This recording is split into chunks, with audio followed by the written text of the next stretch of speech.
What's happened, you bad motherfuckers? It's Tuesday, the 13th of May, the day the devil was buried at sea. It's me and fucking Lee, the Church of What's Happening Now, New Testament. It's a whole new day. It's a whole new week with a whole new set of rules. What's happening, Tarzan? I'm doing great, dude. You are doing great. It feels like LA tonight. It feels because we took the edible like an hour ago, so I have like 6 minutes left. All right, who gives a fuck? It always feels like that. Listen, this guy's always worried. I started torturing him Friday about we're going to go for 600 milligrams. Tuesday. I get him going all weekend. He's huffing and puffing. He's fucking, he lets me play with him, so I got to keep doing it. What do you mean I let you? You let me. I tell you on Friday, we're going to all this week, you're going to lose, because I know you're fucking dicking around, I'm dicking around. Eating 5 milligrams. No one eats dicking 5 around. milligrams. Yes, you do. And you sit there and make believe you're watching the Knicks and shit. But anyway, how was Mother's Day? Did you call your mom? I did. I called my mom. I was there for her birthday last week, so I was with my girl and her mom for this week. And how was that? When you're with her mom, what do? You just sit there? No, they're nice. They're cool. My girlfriend cooked. We sat out by the water. Dude, it was nice in New York yesterday. Oh, it was very nice. We were just out on the water. There's a time of the year New York is fucking boss. Let's get this shit out of the way. Yeah. From April 20th to fucking June 15th, right? There ain't no place you'd rather be. And like from September 10th to October 30th, there's no place you'd rather be. This is the time of the year. If you're going to come to New York, this is it. You come in July, you're going to be sweating bullets with your nice white shirt and your flip-flops. Man, it's hot. Yeah, it's fucking humid. It's fucking July in New York City. Not to mention 85 fucking trucks, 22 fucking Ubers, 6 scooters. What comes out of there? Heat. So what the fuck, Oh, yeah. But this, dude, like yesterday, and you know what saved me is sunglasses. Because all anyone told me when I moved here is you can't, like, I love when people are acting crazy. I love watching it. And people told me, like, that's when I'm going to get mugged.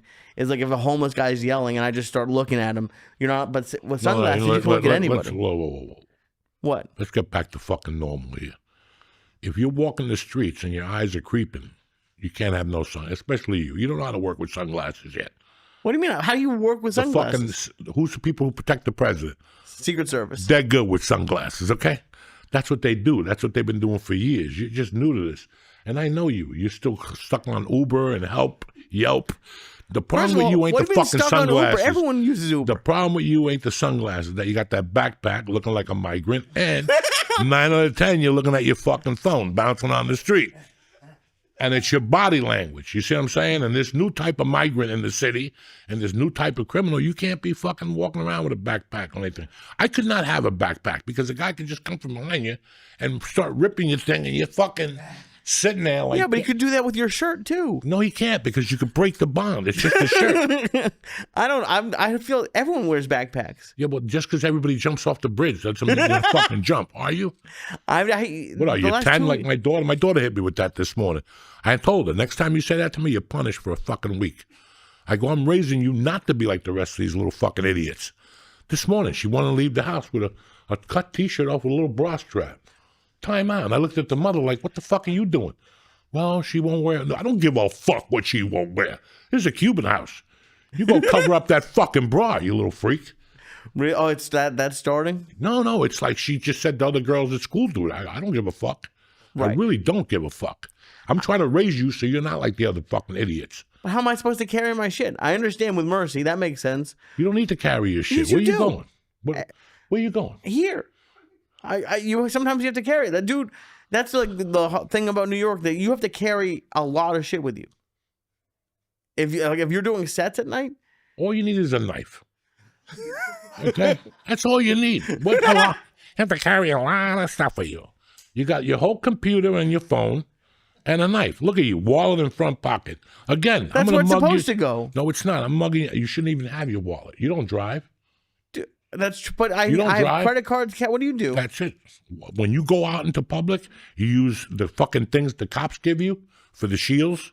You take that out, that stupid shield that's not going to get you out if you stab somebody, and you put your Visa card and your license. So you have a strip in there, and you put it in. Nobody... Don't. But how are they getting into my... We were just talking about this because with someone... This is New York City. These migrants, they got long fingers. They've been practicing fucking pickpocketing since they were 2. This is what they do in Managua, Nicaragua, where the fuck they come from. They all got, when you're a kid here, you get a doll, right? When you're a kid in Managua, you get a doll with bells. and a jacket with a little chain in there. So if you hit that's how you train a pickpocket, with bells. Right, and that's why I don't put it in my back pocket, but my front pocket's safe. Listen, Dude, if someone put a hand if I in my hit you in the head now I know your wallet's in your front pocket, so I'm going to go for it. So why bring your whole life in that fucking wallet when you don't need it? You need one Visa, one ATM card, and your ID, if that. If the migrants don't have licenses, why should you? Shit, for years, I was a criminal. I never had a license on me. And I didn't have an ATM either. It was cash or a knife. That's it. What's your name? I don't know. Where's your ID? I have no fucking idea. And you have 20 IDs. I had 20 IDs growing up, but you're not going to see it. I had no idea about that. Take my name for granted. That's what it is. Me llamo Jose Antonio, okay? That's all I fucking know. Me llamo. But I don't me llamo. Well, tell them that you llamo, and then they'll leave you the fuck alone. I had no idea. All right, I'll try it. It makes sense. Listen, in New York City, it's not as killer as it used to be. You got amateurs now. But how you get mugged is body language and goofiness. That's how you get mugged. Body language and goofiness. You just get fucking mugged. What's goofiness? Being a goofball. Look at that sign. Isn't it great? Who gives a fuck? Mind your fucking business. Look straight ahead. Right. And get those everybody wants glasses that they could tape people. No. Get glasses with little windshields. Like fucking a car so you can see what's coming up behind you. That's how you got to live. It's 2025. You got to be prepared. These people stab you in the back. They go with knives, these migrants. And I shouldn't be just blaming the migrants. I got to be blaming everybody in New York City. I'm sorry. I'm sorry to the migrants for me to be fucking hawking on you, but I'm trying to take Lee under my wing here. He thinks this is fucking Orlando. You know, you're just walking down the street. I have to be honest. I don't think I've seen one migrant since I've been here. I don't know where you are in New York. You see like these I see him everywhere. Migrants. I see him on Channel 11. I see him on WPIX. That's where I see him. And what are they doing? They just walk in the streets looking for momos that carry their wallets in their front pockets. Okay. Didn't they mug a fucking cop last week? Yep. Did they not? I mean, am I the only fucking one? Today I got a call from a friend of mine. Hey, man, I'm flying into Newark. I'll be there Wednesday, and we're leaving Saturday out of Newark. I go, are you a fucking idiot? He goes, what are you talking about? I go, you don't want to fly into Newark. He goes, yeah, but we got the tickets a month ago. I go, dog, I don't give a fuck if you got them a year ago. Do you know what's going on in Newark? He goes, no, what's going on? I go, you not put on CNN? No, I don't watch the news. No, what are you doing with your life? You're going to fly into Newark, get delayed 20. Listen, I'm letting you know right now. I ain't going nowhere to September 6th. I don't even get my real license till August 7th. That real ID bullshit. I don't even get it till August 7th. So wasn't the deadline like this week? Yeah, who gives a fuck? I'm not going to listen. You could still fly. It's going to take you an hour and a half, and if you fly to Newark, it's going to take you 19 hours. So you might as well fly to Philly if you're not going to have an ID. It's extra screening. They check you, but who gives a fuck? They're still going to let you fly. And they're going to enforce it heavy for 2 or 3 months. Now they're going to put Clear and TSA together. Yeah, they have that. For an extra charge now, right? Yeah. Right? Now they got you there. So now you can go on Clear. We don't have to take your fucking shoes off. You go to Newark, Clear is fucking packed all the time, and so is TS. Listen, summers are horrible to fly anymore. The last 5 years since the pandemic. This year, if you're thinking of flying out of Newark, cancel your fucking flight. Why go through that? Like I was telling Jim Florentine the other day, I'm old school. I get to an airport today, and you tell me my flight's canceled. You know what? Keep the luggage. Keep it. I don't even want it. Because that's another 4 hours. I got to wait here for the luggage to get shipped downstairs. So before that happens, keep the luggage. I got my sleep apnea machine. I got my weed in there. I got my license. I got a toothbrush. That's all you need. Have you thought about shipping your luggage down? A what? They like I did it once when I left LA. You can like give UPS your luggage and they'll just deliver it to the hotel and you send it back. That way you don't have to do shit at the airport. I don't know. But what about speaking of Newark, the air traffic controllers, they got time off because it was so stressful?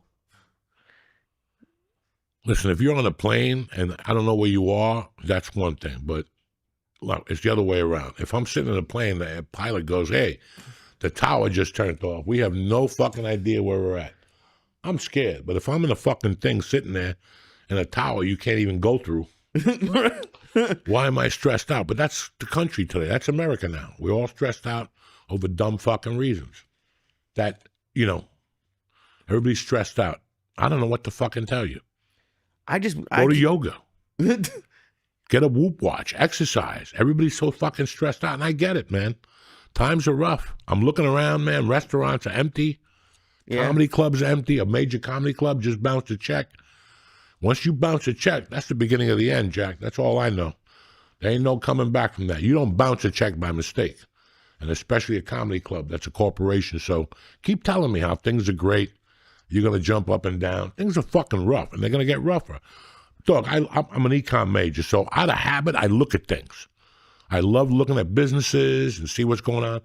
Restaurants by my house that 5 years ago would be packed on a Tuesday night, got 2 people in those motherfuckers now on a Tuesday night. It's a different fucking game. Well, what about that? We were just talking about the Knicks game. It was the most expensive Knicks ticket in the history of the Knicks. Okay, that's great. So you bought a ticket. There's one ticket in there that's $31,000, and you bought it like a jerk off. You bring like some hot chick to be cool. She don't know what the ticket costs unless you tell her, I paid $31,000 for the ticket, and they get lost by 40. How bad do you feel? Well, you might as well put a Knick hat on, the sweatshirt, and jump up and down with fucking the black guy, the director. Oh, yeah. Where was he? He wasn't jumping up and down. He was sitting there fucking depressed, looking for Denzel Washington. Even Tracy Morgan was puking again. $30,000. That's just stupidity. That is just something that you look at and go, and I get it. Well, Joey, he's worth $20 million. I know. But it's a fucking principle. And nobody knows it. I can see if $31,000, I want to sit in the middle, like up by the top. And at halftime, they zip me down. And I get out of there like, yeah. 9 problems, but a bitch ain't one. You know what I'm saying? That's $31,000. But for $31,000 to sit next to a guy who paid $1,500 for his, how dumb do you fucking feel? Oh yeah. But that's the stupidity of us now. That's how dumb we are now. That 30, and you're bringing a girl that's hot, but she don't give a fuck about this game. Yeah, she got a little Knick hat on, like they do during Yankee season. Look at the Knick games. Look at the first 10 rows, and get back to me. They're not watching a game. Look. It's Denzel. Look, it's Artie Lang. Look, it's Christopher Columbus. That's all they're doing. They're not even watching the game. No. It's people. The people who watch the game, they're at home. Yeah. Because they know it's a bunch of fake Knicks fans all of a sudden that come out to show how much they love New York. And those idiots that get together and watch the game on the street behind a thing, get a fucking life. Get a life. Go find a tranny or something to hang out with. That you have to go to a fucking outside to a parking lot and look at a TV screen with 300 other idiots and jump around to show you're a New Yorker. You want to be a New Yorker? Look at Rich Voss. Motherfucker always got a knife on him. That's a New Yorker. And we'll be back, cocksuckers. What's happening, beautiful people? Uncle Joey here. Listen, going online without ExpressVPN is like putting all your passwords on a billboard for everybody to see. Keep your stuff on lockdown with ExpressVPN.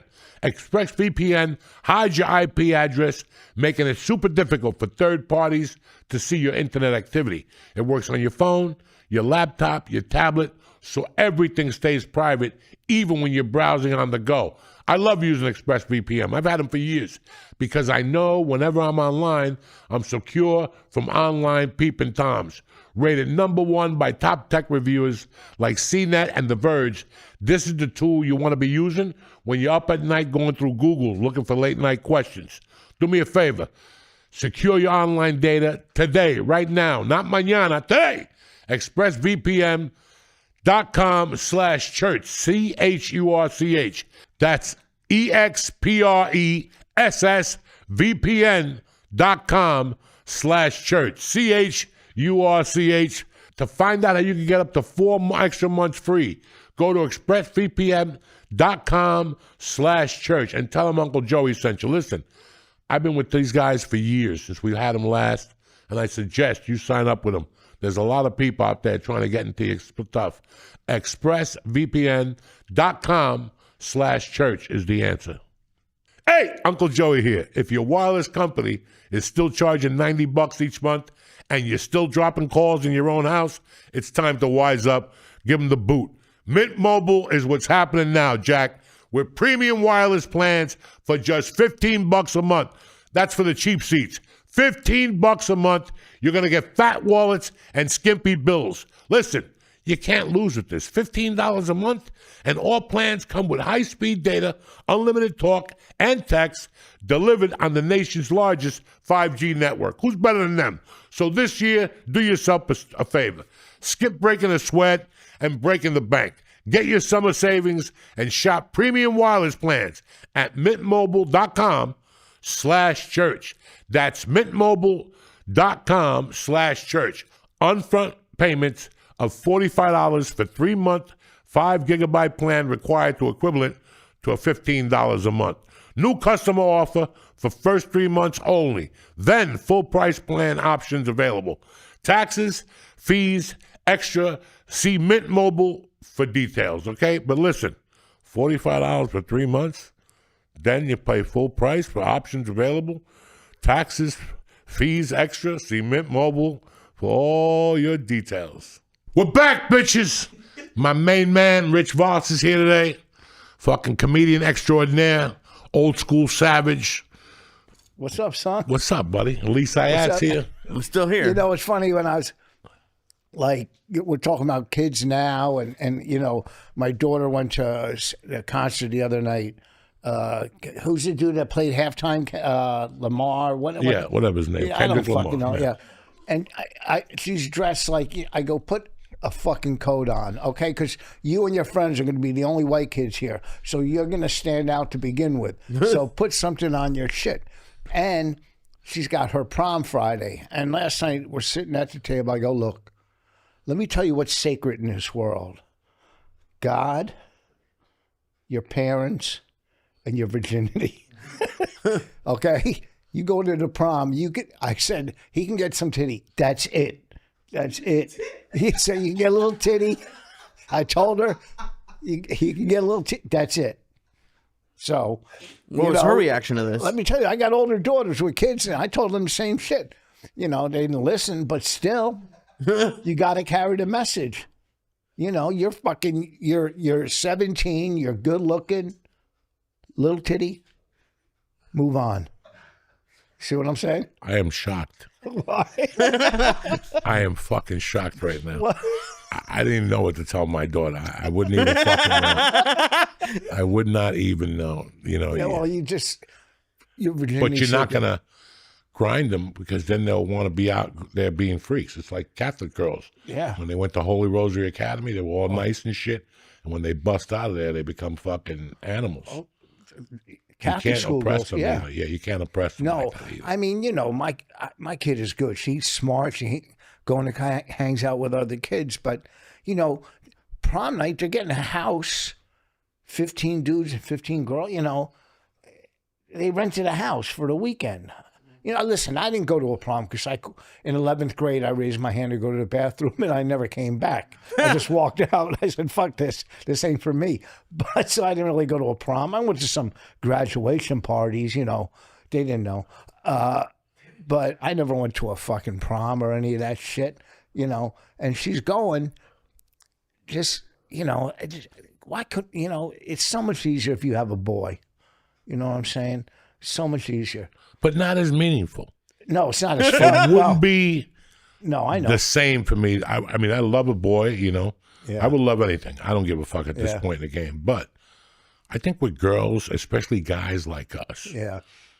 first off, God doesn't put a girl in your life unless you did something really bad. I got 3 of them. As a kid, okay? That's why when I was 13, I knew I was going to have daughters. I just knew it. God's going to fuck with you. He's going to make you pay for everything you said, everything you do, whatever. And then after, like, I came to that realization, I became better with women because I knew I'm going to get, and sure enough, 2 fucking daughters. And, you know, and it's like I tell people, it's tough to be a racist when you have a daughter. You know what I'm saying? Listen, especially when your oldest one's married to a black guy. And they got the cutest little Puerto Rican baby. Is that what Jews and blacks make? Yeah, Puerto Rican babies. This kid is fucking the coolest. I FaceTime with him and stuff. But I have 3 daughters, yeah. But they all grew up. You know what? They all grew up great. Because like you, my ex-wife, myself were in my kids' lives. You know what I mean? We were involved. I would go to all, and every time I call you, you're at a game. I went to all my daughter's games. I was in the stand yelling and screaming, you know, because I had money on the games. But still, you know what I mean? These kids better cover. But, you know, so, but if you're there for your kids, and I don't know why I'm talking about kids because I heard you earlier, if you show your kids attention and affection, they'll grow up to be pretty good kids. You know what I'm saying? Usually. You know, my parents were nowhere to be, not my mother's fault. My father's nowhere to be found. You know, he's all whatever. So my mother couldn't control me.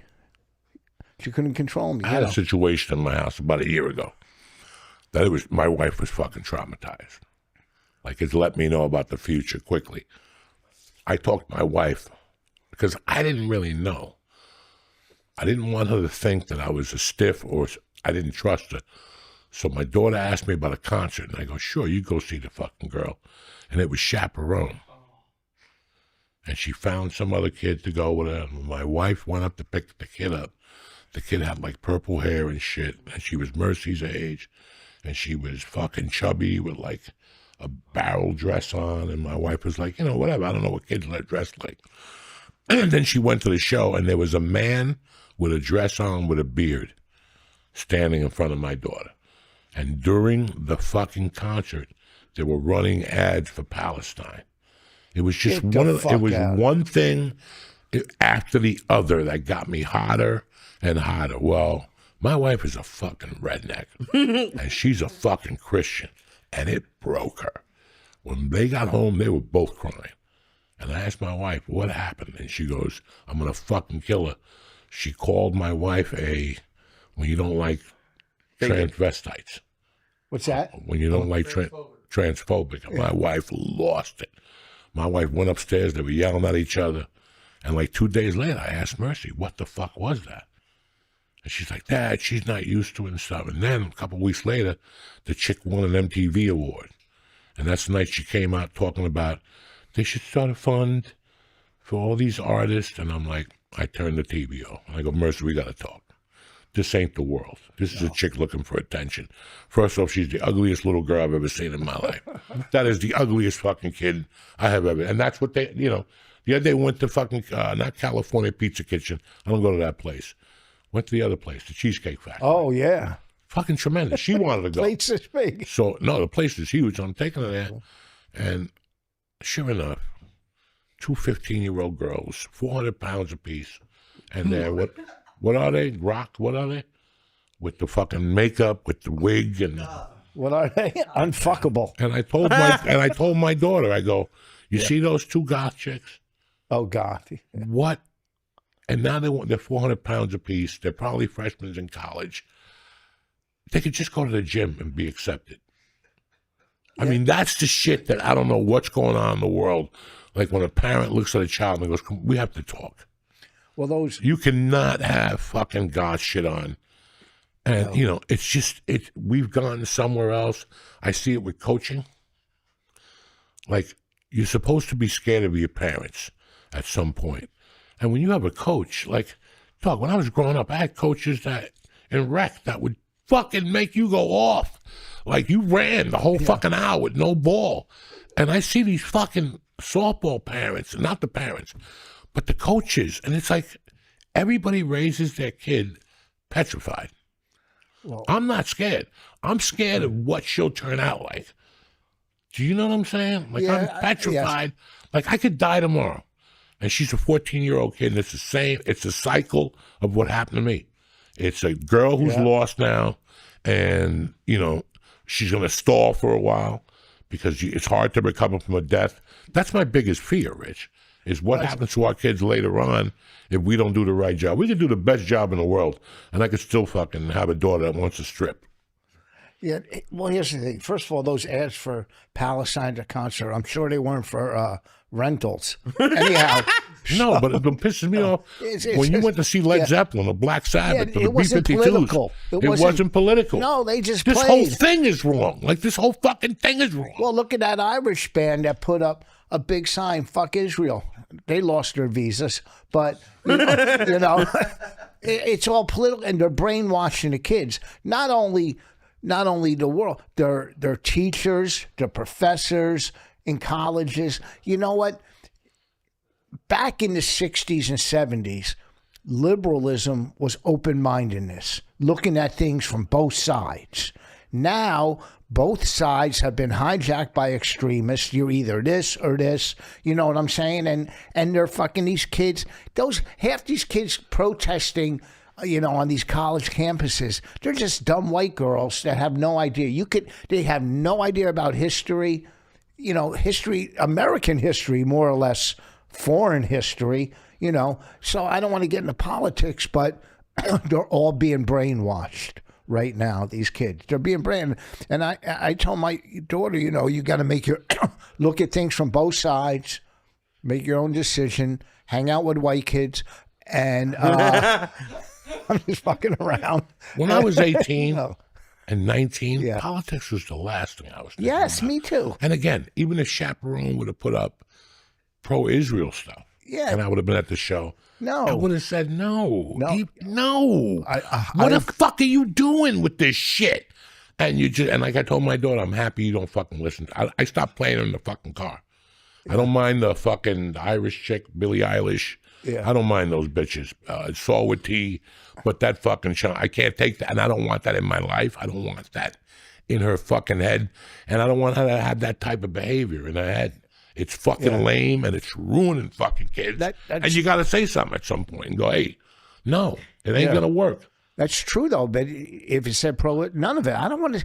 I don't want to hear about none of that shit. The last concert I went to, I was in Arizona, and the club owner took me to see Springsteen, right? He didn't do any of his political shit. He just came out, did almost, 4 hours or something? I don't know, whatever he played. He killed. It was a good concert, and I left. There was no, you know, stopping and talking about this or that. Just play your fucking music and let me get the fuck out. That's all. If you had a good listen, I look at these concerts online. Do what? I look at some of these concerts online. I wouldn't stay there. I wouldn't go to half these concerts. It's just embarrassing at this point. I haven't gone to one. No. I don't know that you went and had a good time, but like half these guys now to the touring, it's like, come on, guys. I didn't really have. Come on, guys. Like, stop. The dude that took me was a real Springsteen fan, and he's singing, and he turns and sings to me. What the? You're a dude. Don't be fucking singing to me. Turn the fuck around. Sing out that way. I'm not from the Jersey side where Springsteen was king. Yeah. I'm from the Jersey side where Ted Nugent was king. Yeah. And if you like Springsteen, it wasn't going to be a good afternoon. Well, I was more. It was not going to be a good afternoon. I liked Southside John. I was more of a Ramones guy. I like the Ramones. I like the B-52s. Yeah, but the Ramones were fucking. I loved the Ramones back then. You know, whatever. Springsteen.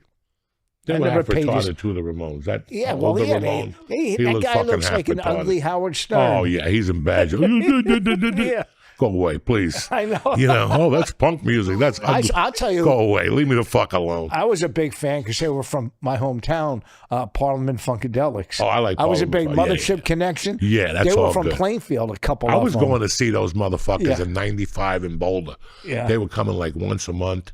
And that was a great fucking show. I like all that stuff. I wish I was in town. They're playing down at Asbury Park. Yeah, they're doing something. God damn! How old is he now, though? Oh, George Clinton. He's got to be 80. I think he's older than Biden. His hair must smell bad now. Oh yeah. That fucking patchouli, whatever they put in their hair, to fucking 83. Keep those dreads. That's not bueno. He's about to be 84 in July. Relaxer. No, that's not relaxer. Oh, that's right. Remember when I went to prison, that was big. Everybody had the jerry curl in prison, and they would have to wear a shower cap. Oh. In the daytime and shit. They would have to wear a shower cap. And I'm like, well, I can't handle this. I'll show you a picture later. My hair I had a big afro. So did I. Did you? So did I. I'm from North Bergen, and with the humidity, it really goes off. Well, so I had you. I had an afro, curly ass hair, and then I went to New York, and I went to this hairdresser because I wanted a shag, like Like the carpet? No, like they had, it was like feathered. And so I went to this place, they cut my hair and hot combed it. And I had the nicest shag until the first time I washed it. And that shit shot back up to an afro.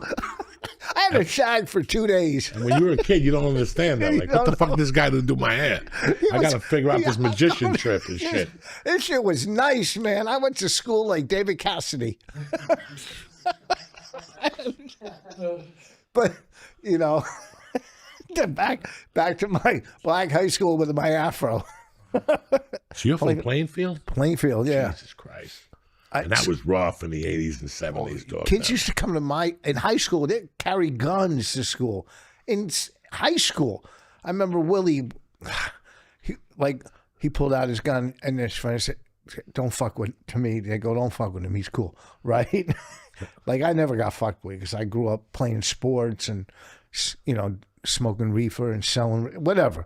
Even the gangster, Earl, if you owed him money, he took you to the park and made you strip, and he threw you in the pond, and they fuck you up naked, you know, beat your ass. He used to take people for a ride. He owned 2 deuce and a quarters, all right? 2 Electra 225s. Big drug dealer. Loved me. All, you know, I just grew up amongst that. So, but dudes in the late 75, our school was terror. It was terror. I'm telling you. Like, one day, me and my friend, because we were in Plainfield, we go, let's go up to Watchung and look at some white girls. And we drove up to the school, and we're walking around, and the principal came and goes, look, I know you two aren't from here. Go back to wherever the fuck you're from. Just get out of here. Was he black, your friend? No, white dude. We went to just go to How another many school. white dudes were there in Plainfield High in those days? It wasn't a lot, but like they had a high school reunion, so I went just to show, you know, see some old friends and shit. I didn't sign up. I just, you know, was at right by the bridge, by the mall, by my house that year. So my wife came and met me there, and it was like me and 3 other white guys. She didn't believe I went to a black high school, and she came to the reunion. She goes, "Oh, damn, you were right," right? And Roxanne was there. She was so fine in high school, but you know, we're older now. But I saw dudes so I did like 10 minutes, 15 minutes. They brought me on. The same Muslim motherfucker with his bow tie was still Muslim, right? Same people. And Gerald was there. He used to sit the bench for the basketball. You know, I was fucking with dudes. I went to school. It was so much fun because, you know, these are dudes I grew up with since 5th, 6th grade, played sports. They were all there, and they're fucking, I mean, pimped the fuck out. They look, you know. What were the bad schools down there? What's that? Pensauken, Camden, Yeah. Plainfield, Malcolm X Shabazz was a bad school. East right? Orange. Well, West Orange. Well, one year they flipped the North Bergen bus, the basketball bus. Did they? I What? think freshman Christmas tournament, they flipped the North Bergen bus. Well, Plainfield won the states in basketball this year. Plainfield won the states. They win the states every fucking They're year. fucking, yeah, I mean, Plainfield, and it wasn't Passaic. Maybe was bad. What was the school where everybody from Louisville in the 80s had 4 players from a fucking Jersey school, and they called it the Louisville Connection. from Jersey. Elizabeth? Maybe it was Elizabeth. Because Elizabeth put out some players. Yeah, early Gil on. Yeah. Chapman. I think that dude is from Jersey too. The dude that plays for Dallas, the crazy guy that was a Nick, and he was saying anti-Semitism shit. Oh, you're talking Kyrie about Irving. What's it? Kyrie Irving. He thinks the world is flat. Yeah, a lot of them do. Fucking Wiz Khalifa thinks it. I never even thought about it. And if it's flat, I don't give a fuck. You want to see flat? Look at my wife's ass. That shit's flat. Okay, Listen. it's like fucking Jackie Chan from behind. You know, it's. Who gives a fuck if the world's... First of all, the world ain't flat. My globe at home is My wife and I round. were talking last night. We're talking about soap and other shit. We're watching Mobland after Mobland. We're how just good. talking. And we're fucking, and my wife's like, you never really had interest. She goes, can you fill me in on that? And I'm like, listen, you know, I don't know. Like About what? About...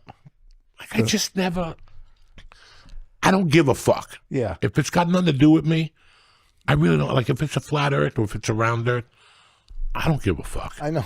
Like, you want me to worry about who shot Kennedy? It's 2025. It was 60 years ago. He got shot in the head. I don't give a fuck who shot him or how they shot.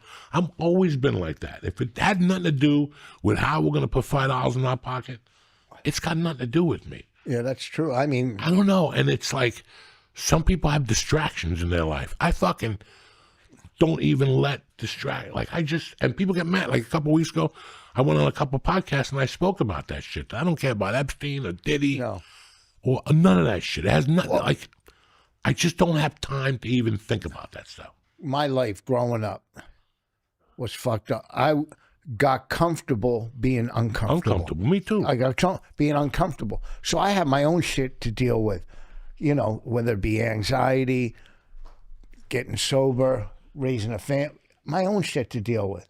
Now I'm dealing with a lot of other shit.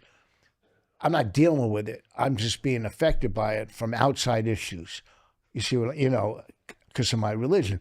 But it's not personally affecting me because I'm, you know what I'm saying? I'm not in college or I'm not, my job isn't, I know what you're saying.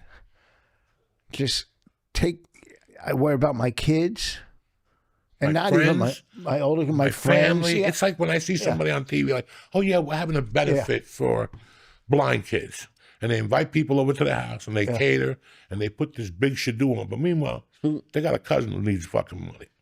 Yeah, I never understood that shit. You got people in your circle, but you want to help, and it's like, I know you do it for attention. At the end of the day, it's for fucking attention. So people come over and go, oh, he's such a good person. Yeah. And at the end of the day, nobody gives a fuck. It's just like, as long as you have food there. Somebody's birthday on Facebook, nobody really gives a fuck. Yeah. You know what really bugs me is those people online who they'll go find someone like a homeless guy or whatever, and they'll give them money and they'll they do it nice. They're in theory it's a nice thing, but they they're interviewing a homeless guy. Here's the thing: first of all, donation is not supposed. When you donate, you're not supposed to let people know because it's self-serving. Donation is like I never let people know that. I send money to St. Jude. That's between me and St. Jude because I send money to St. Jude. They're the only legitimate one. But people go on Facebook. It's my birthday. Can you donate to? No. Go fuck yourself. I got on my Facebook own in the morning. Nothing bothers me more than that. Donate to. Go fuck yourself. I gotta go to the car and get my wallet to say happy birthday. Go fuck yourself. Forget it. Forget I even had a good fucking. By the way, they want to be on my birthday. I want you to donate to Cats of Newark. Listen, a cat ain't gonna get $1 from me. I know. All right? Yeah. Just take your fucking happy birthday and move on with your fucking life. Lucky you got a happy now birthday. I gotta donate to the Africans or some blind school. Get the fuck. I'm not going out to the car to get my wallet. I'm not doing it. My wallet's in my car. The other day I called the doctor. Can we have your insurance card? Anthem. Can we have the number? Doesn't matter. Doesn't matter. I got referred for you from a fucking doctor. You think he would refer me if I had no fucking insurance? Well, call back when you have the number. And then I gotta wait another 80 days. Yeah. Anthem. Write it down and give me a fucking appointment. The lady just froze. Why? You know I'm calling you. I'm fucking legit. And you want to break my fucking balls now. Or call me back. No, I ain't calling you fucking back. And say something. I'll call your fucking supervisor. It's Anthem. I got a reference. You know the doctor? Yeah, we will. Then what the fuck? You think he was saying you a fucking deadbeat? The fuck is wrong with these people? It's unfucking believable. I went to physical therapy, and they go fill this shit out. I go, I was here already once. How many times I gotta fill it out? We're gonna send you a Propac. What's your medication? Listen, I know. Do you see my wife next to me? Yeah. Don't ask me a fucking question unless I got people, my sister today. So what are you bothering me for? I just know. I don't know nothing. I'm telling you what I know. It's foot fungus. Well, what type? Where'd you get it? Who cares? Who cares? What disease is your daddy? You see my wife next to me? She got all the paperwork. What bank? I don't know. Bank of America. Everybody goes to Bank of America, right? Yeah. The fuck is wrong with people? I don't. I got to fill out. Like, I didn't. That's the reason I quit school. I didn't like filling shit out. No. I don't want to fill Every shit. time you call a doctor, we're going to send you a package for what? I got to get there 10 minutes early. Now I got to bring reading glasses and fill stupid shit out. Have you ever had hepatitis? I don't fucking know. I had chlamydia and it disappeared one day. Okay, it stopped leaking. I never heard from it again. Has your dad lost any toes? What the fuck? What really gets me is when I walk in, not even hello, what are you here for? Insurance and I insurance, motherfucker, slow the Say fuck good down. Do morning. I look like I'm gonna rip you the fuck fucking- off? The first I thing. fuck with them now. Occupation, savage. Yeah. You know, oh yeah. What'd your father die from? Heroin. Yeah. What'd your mother die from? She got stabbed 20 times because she's getting raped. Okay, Louis. And I love when they read the paperwork. They look at it and they look at me for a second. And then they know I'm not fucking around. I'm not here. What's with the questions? I got fucking sick. I got diverticulitis, whatever the fuck it is. So there's two. Why are you asking me fucking questions and making me talk? So I'm in fucking physical therapy this morning, and the dude, he used to play football. He used to play halfback for the Giants, but now he's. So they have me on this thing doing this. I go, this is gay. I go, I laugh at people in the gym doing this 30 shit. minutes. I got to pay $80 to do this. Come on. Get up, Mongo. Let's do this right. Fix my Bend the fucking knee. shoulder. Let's go. They did the same shit to me, too. I know. Massage me. Make me come. Do something. Yeah, I'm not for sitting there like this. $88. Insurance don't want to cut it. Then they want to Michael needle me. Like, yeah, a little fucking needle. It's like fucking a little... Whatever, with the little dicks. It's just a little fucking needle, a little Filipino dick. I'm fucking They around. shut up with one of those little fucking gumball dicks. Yeah, this is going to change your life. It ain't going to change my fucking life. Listen. Give me the jap with the long fucking needle. That's Yeah. what works. I'm fucking around with rubber bands.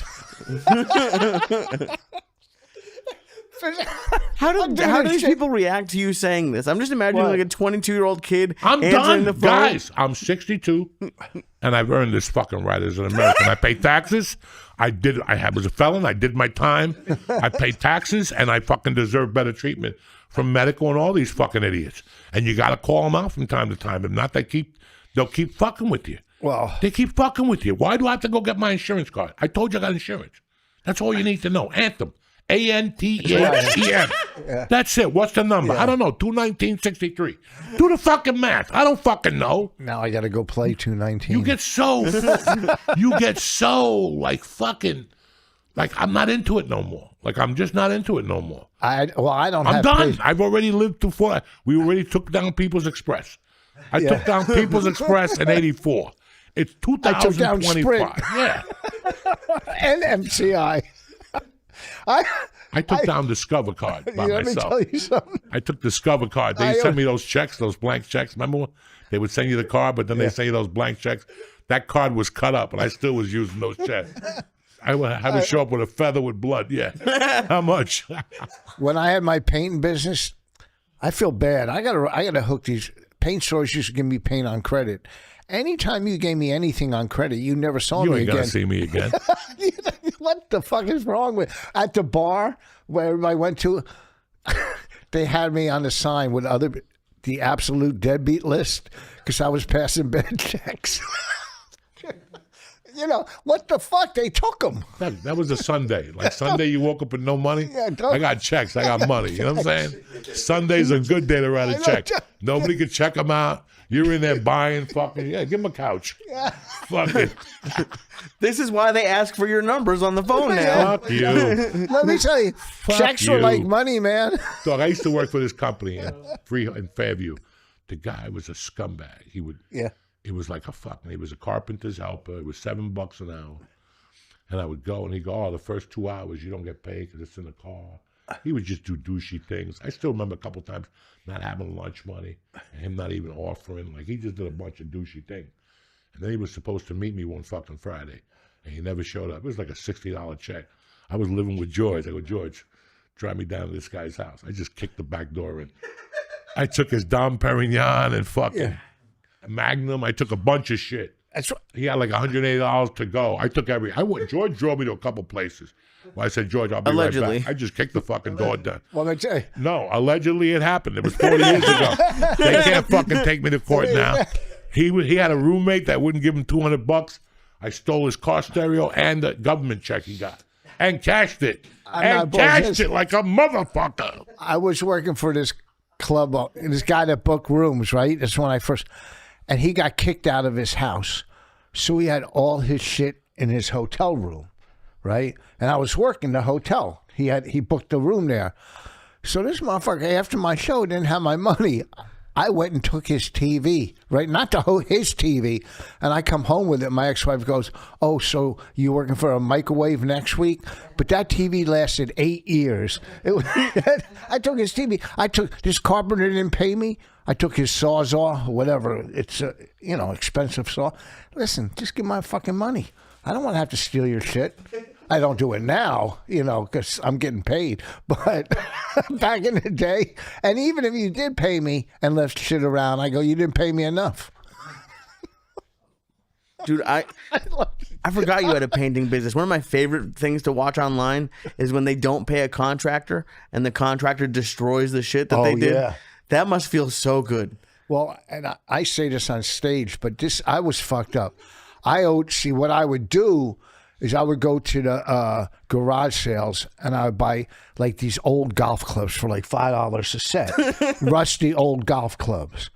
So then I go to a coke dealer. I go, give me $1,000 on credit. I'll leave my golf clubs as collateral. I said, don't sell my clubs. So come Friday, I owed everybody in town money. And I had an old Dodge pickup truck. So I would have my workers paint my truck with house paint. So I had a different color. Their boss, he had a red truck. That's shutter green semi-gloss. I would paint my Dodge truck. I would paint it different colors every week. And then I was fucked up. This is my life then. Not now. People would pay me, for Benjamin Moore paint. That's good paint. And I had the Benjamin Moore cans.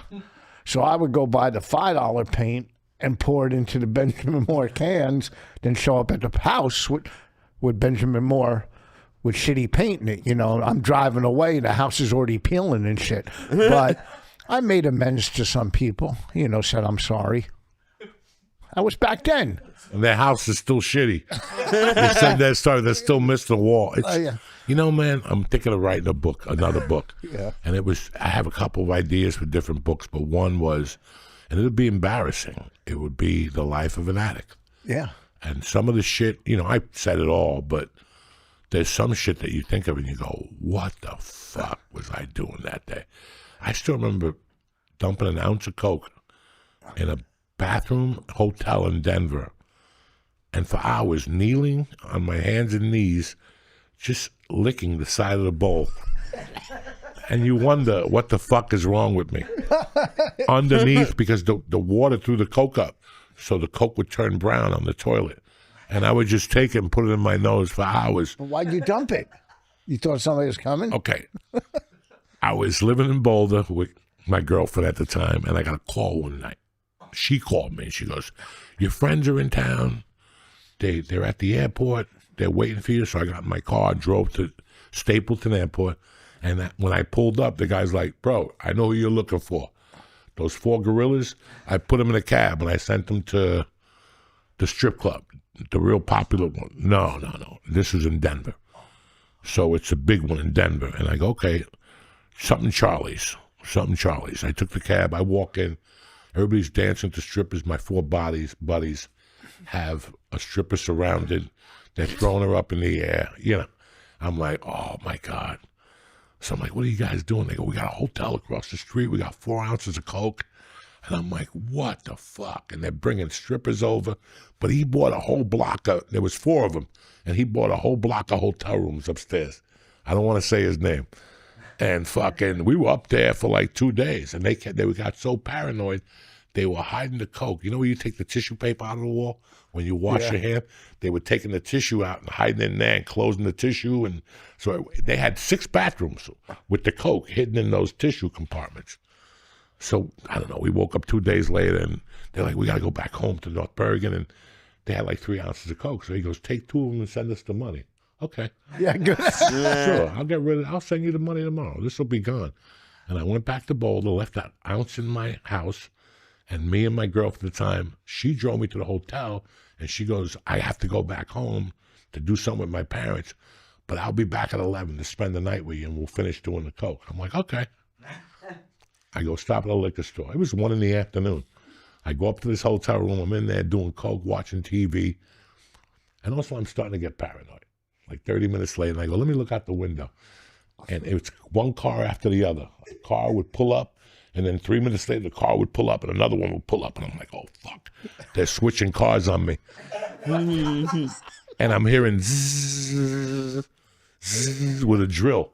And I'm like, holy shit, they're going to put a bug in the wall to see if I'm doing coke, right? And it's 2 hours later. I'm sweating profusely. I'm by the window, and still the cars are stopping 2 minutes, and then they take off, and another car pulls up. You watched it for 2 hours? For 3 hours. I was paranoid. I was on my hands and knees sweating. Finally, I hear people talking in the hallway, and I go, fuck this. Oh, no. It gets better. They have a tub of water in the room. You know, like every hotel has a little thing of water. I filled it up with water, and I threw a Coke rock in there to see how long it would take for the Coke rock to dissolve in case they came in, okay? It was a big Coke rock and like 12 ounces, maybe 16 ounces of water. You're going to love this. So now I'm still fucking banging it out. I got no shirt on. I got like, you know, like when you order the porn, but you don't have enough money, so the porn would come in sideways, so you'd have to jerk off on your back and catch like little things. My dick's not getting hard, the whole fucking thing. I'm going through an hour of this, and finally I'm hearing people coming up steps. I'm like, the DA is here. I'm looking out the window. Cars are pulling up and then pulling away. And I took the fucking what I had, and I dumped in the toilet, and I flushed the toilet. And I could see the coke going down. And we were like, and after I dumped it, all the drills stopped. Everything fucking stopped, right? So I'm just staying there for hours, and I'm just licking the coke off the fucking thing for hours. And my phone's ringing in the hotel room. I'm not answering it. And finally I go, fuck, I'm thirsty. And I go and I grab that water with the Coke rock. Now I'm talking to myself at this point. I'm so out of it. I'm like, you know, I got to get my life together. I got to go back to church and shit. I drank the water with the Coke in it, and my voice disappeared. I started talking like Mickey Mouse. So my wife is calling me, who's my girlfriend at the time. She's like, what are you doing? Do you still have any Coke left? I'm like, I couldn't talk. So finally I got dressed at about 3 a.m. I went downstairs to see if there were cops. It was a fucking ATM machine, like a drive-through for like something. They were pulling up and leaving. I'm like, God damn it. That was like the 8th time I had dumped an ounce of Coke. One time I thought there were dogs out there. When I went out, there was fire hydrants. I'm like, oh my God. I thought they were fire. And Carl, the redneck I was with, kept yelling, they got dogs. We went out there the next day, it was fire hydrants covered with snow on it. I fucking, one night, I mean, I smoked all night. I don't know. And I stayed at my mom's house. And I was getting dressed, but I undressed and I was naked or something. And I thought I saw a rat run across the floor. I thought. So I took a plate of peanut butter and put it in the center of the floor. And I made a net out of one of my mother's stockings and a hanger. And I was sitting on the couch, half naked, holding a stocking net with peanut butter on the floor. And my mother walks in. She goes, rats? No. I mean, the shit that goes on in your head. I'm so glad that... I don't know. I'm sure you, but I'm on borrowed time. I should be dead from the shit I did. You know, this is fucking... It's amazing that I could sit here, laugh and talk, you know, about some of the crazy shit we used to do. I bought my friends go, get me an 1/8 of Coke. So I got them an 1/8 of Coke. And they go, we'll be asleep. Shove it under the door. Shoved it under the door. I made 5 trips going back that night with the fucking hanger, pulling it back. Taking a little bit out, putting aspirin in there. Oh. You know, by the time they woke up, there was maybe, you know, a speck left. You know, I would, man, it's just, Coke fucked up people. Like, if there wasn't Coke in the 80s, it was just pot or alcohol, whatever, I'd probably have like a regular life. Coke fucked everything up. Everything up. Fucked it up. Like, I wouldn't even snort anymore. To me, that was like reading a book backwards. I'd be at a party, you want to snort coke? What are you wasting it for? Shut the fuck up. I don't know snorting it. But, you know, after that bottom that I had up in Boston or wherever the fuck I was, whew, it was a bad run. A bad run. You know, I'm thinking about where Nikki lives now. That building was a fucking war zone. And we had friends that lived in that building that they would get so fucking paranoid that they would tie a string around their wrist and tie the string to the doorknob. So if anybody came in, they could hear the wrist. And let's even get deeper. Your friend, God rest his soul, used to put parachutes on his cocaine because he lived on the 30th floor. So if the cops came in, he would throw the coke out the window and they would land down on the floor with little parachutes. And he lived on the 30th floor. He got so paranoid that he greased his balcony.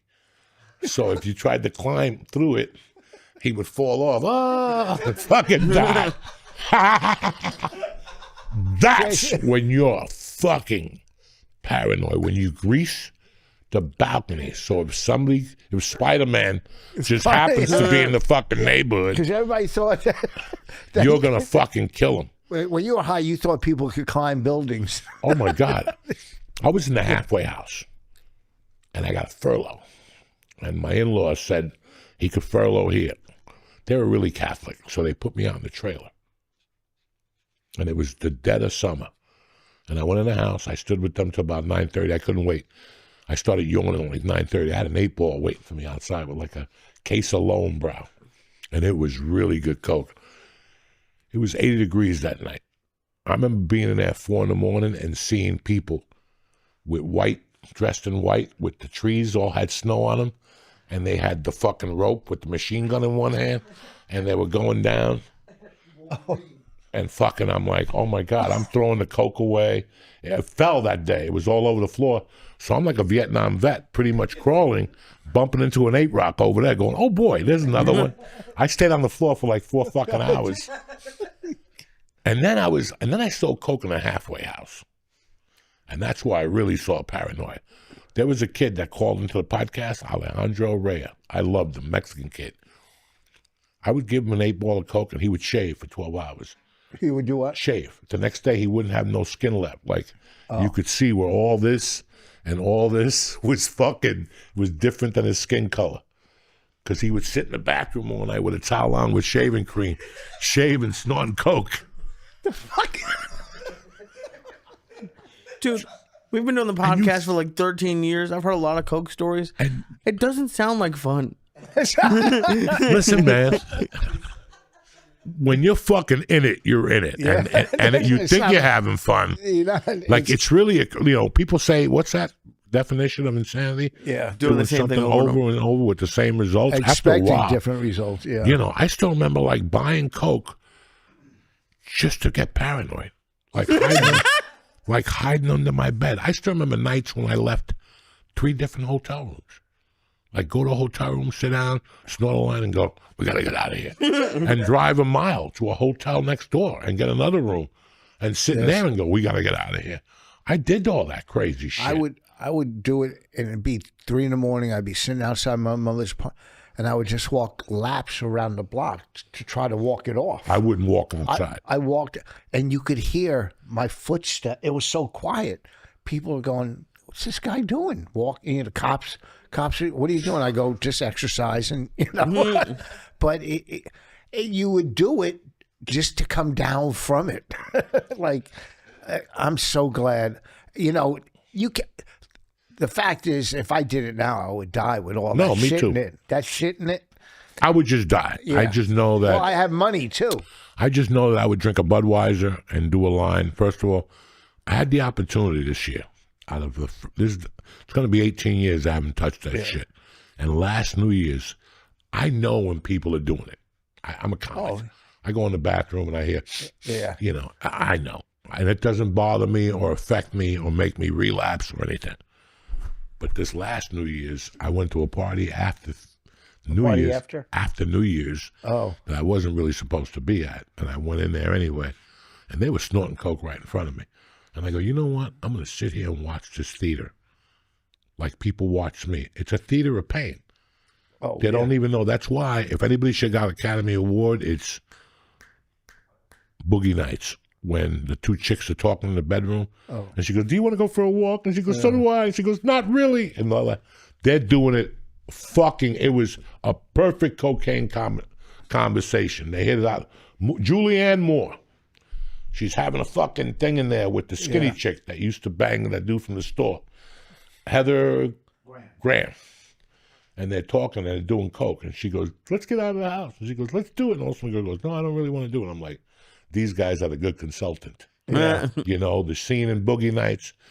Dog, I went to a house one night where there was a fucking white dude that I knew, a manager at the Improv.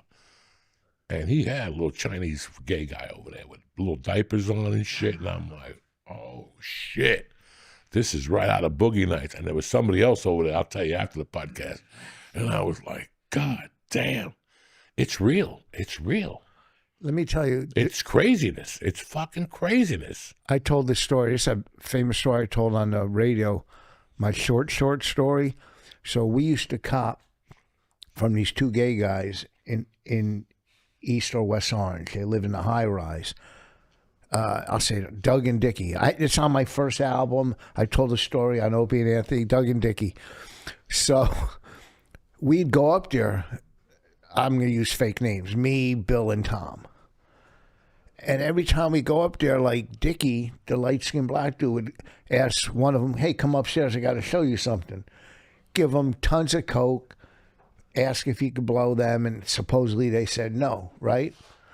Now, I'm going up there week on week, week after week, and Dickie's never asking me to go upstairs. And I'm starting to get a complex.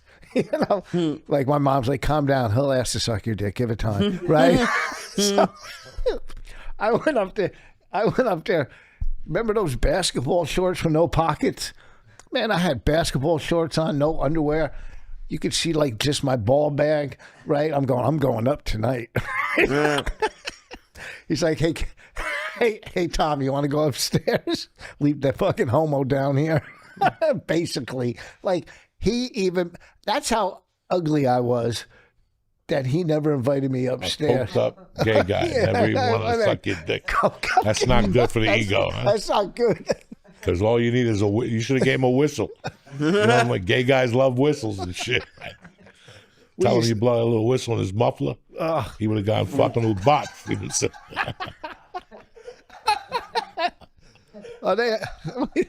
Dude, there's no one who loves gay guys more than Joey, and you invent sexual stuff for them. How are you gonna blow a whistle on someone's asshole? I don't know, but if anybody could figure it out, it's a gay man. They're fucking crafty. They'll figure out how to talk you into blowing a whistle up your asshole. Listen, somebody talked the Indians into selling New York. You could always talk somebody into doing something creepy at 4 a.m. when you got a bank book and they don't. You know what I'm saying? Bad checks, coke, drug.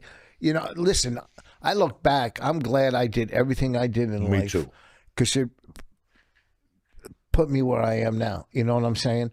You know, you are where you're at when you're supposed to be there. And, you know, that was just my life, all the shit we did. But we did have fun. After high school, my friends and I, man, we went to parties. We had a good time. And then those good times, well, you know, you leave one set of dudes, and then you're hanging with dudes that do more. Then you're with the next level of dudes, and next thing you know, you're in rehab. Next thing you know, you're like, your mom drops you off in the morning, and you know, I just always walk. think about my divorce. And that poor fucking girl. That girl lived through hell. And one of the things I remember the most is I was supposed to go to her brother's wedding. I was supposed to go to brother's wedding about a month before. This is when I was crazy. I'm still crazy, but I was real crazy. That, like 2 weeks before that, I bought an ounce of coke that was so good.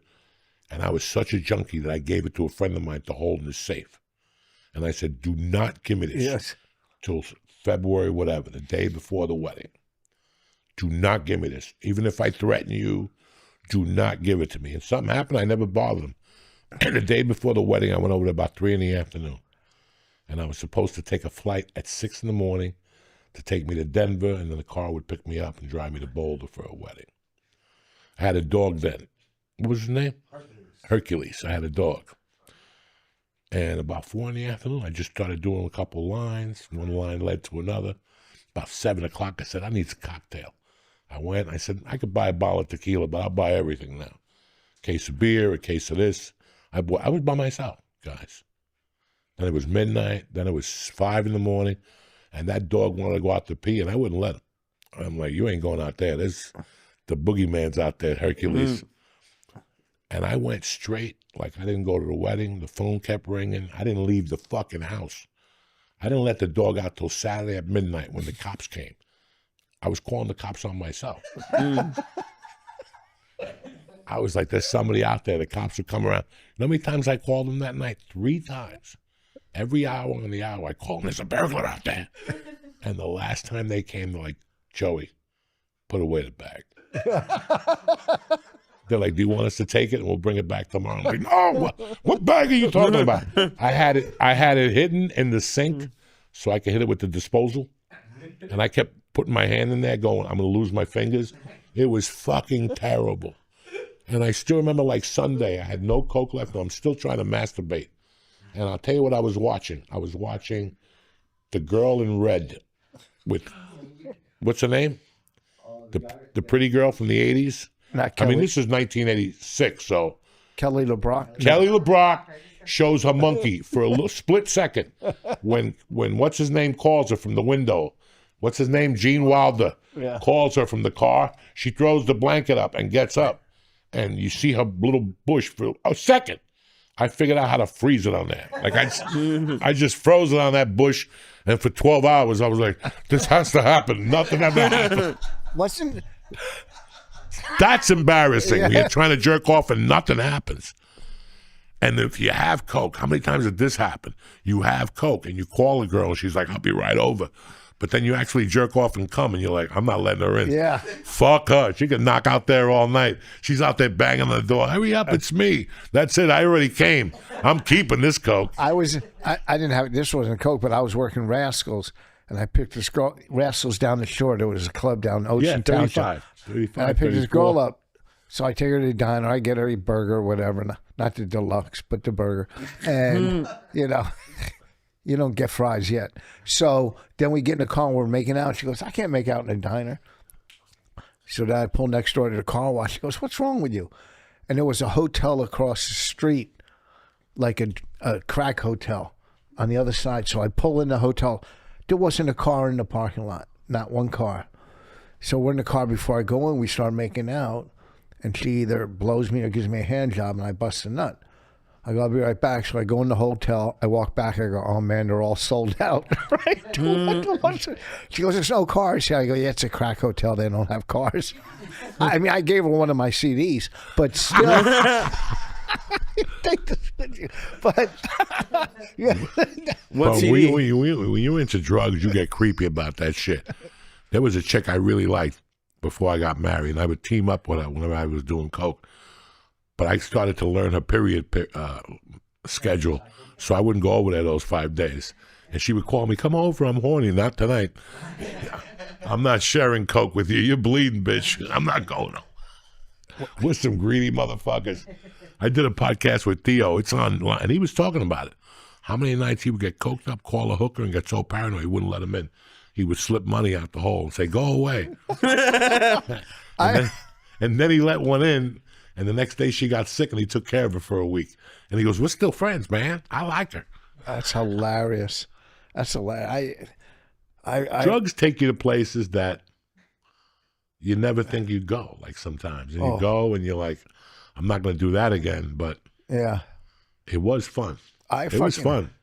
It was a fun fucking 20 years for me to do coke. I loved it. It was fun until it wasn't fun. Yeah, until I started. It's not fun anymore. Once you my back started jolting in the middle of the night, I would get these jolts in my back at the end, and I'm like, I'm going to die pretty soon. And that's what stopped me at the end. That and my wife. That's why I said, fuck this. I was at this bar at the Film Center, 40-cent drafts. I had maybe $1 for 2 drafts. I didn't know how I was getting back home. I was fucked up. This girl, I think she was hot. She came, sat at my table, and she goes, "Can I buy you a drink?"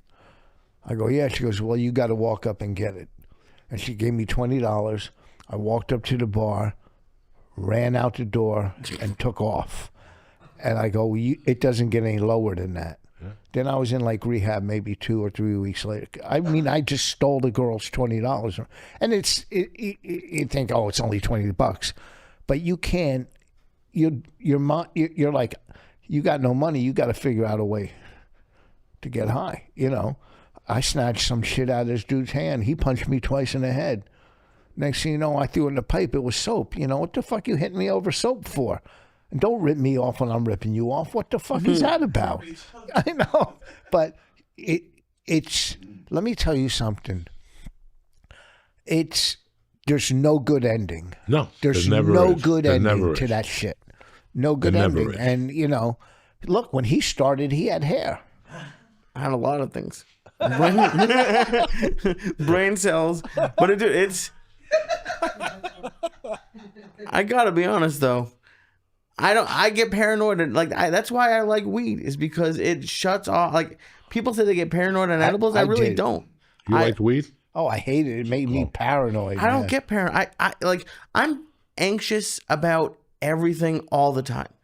So the idea of doing drugs to make me more anxious, I would have been dead. There's not a chance. When you eat pussy, do you feel like you have a full head of hair? I put my head against it in the back. You look up and go, "Damn, man, this is what I would look like." Dude, when you were talking about the afros you had, when I had hair, I didn't do shit. I had a buzz cut for my whole life. Get out, I was really? so jealous of I wish I did everything. I wish I did the perm. What did you call it? The comb? The shag? The shag. Oh, the shag, man. The That was Jurag. The shag was- G-Fro, whatever. I never had shit. I had a cowlick. I had the worst hair. You know what's funny? Like, and this is anything in life. It all starts out fun and dandy, and, you know, yeah. after a while, it just uses, you know, and I ended up in prison over it. It's not something I kept doing, putting a gun to somebody's head. I ended up in prison over it.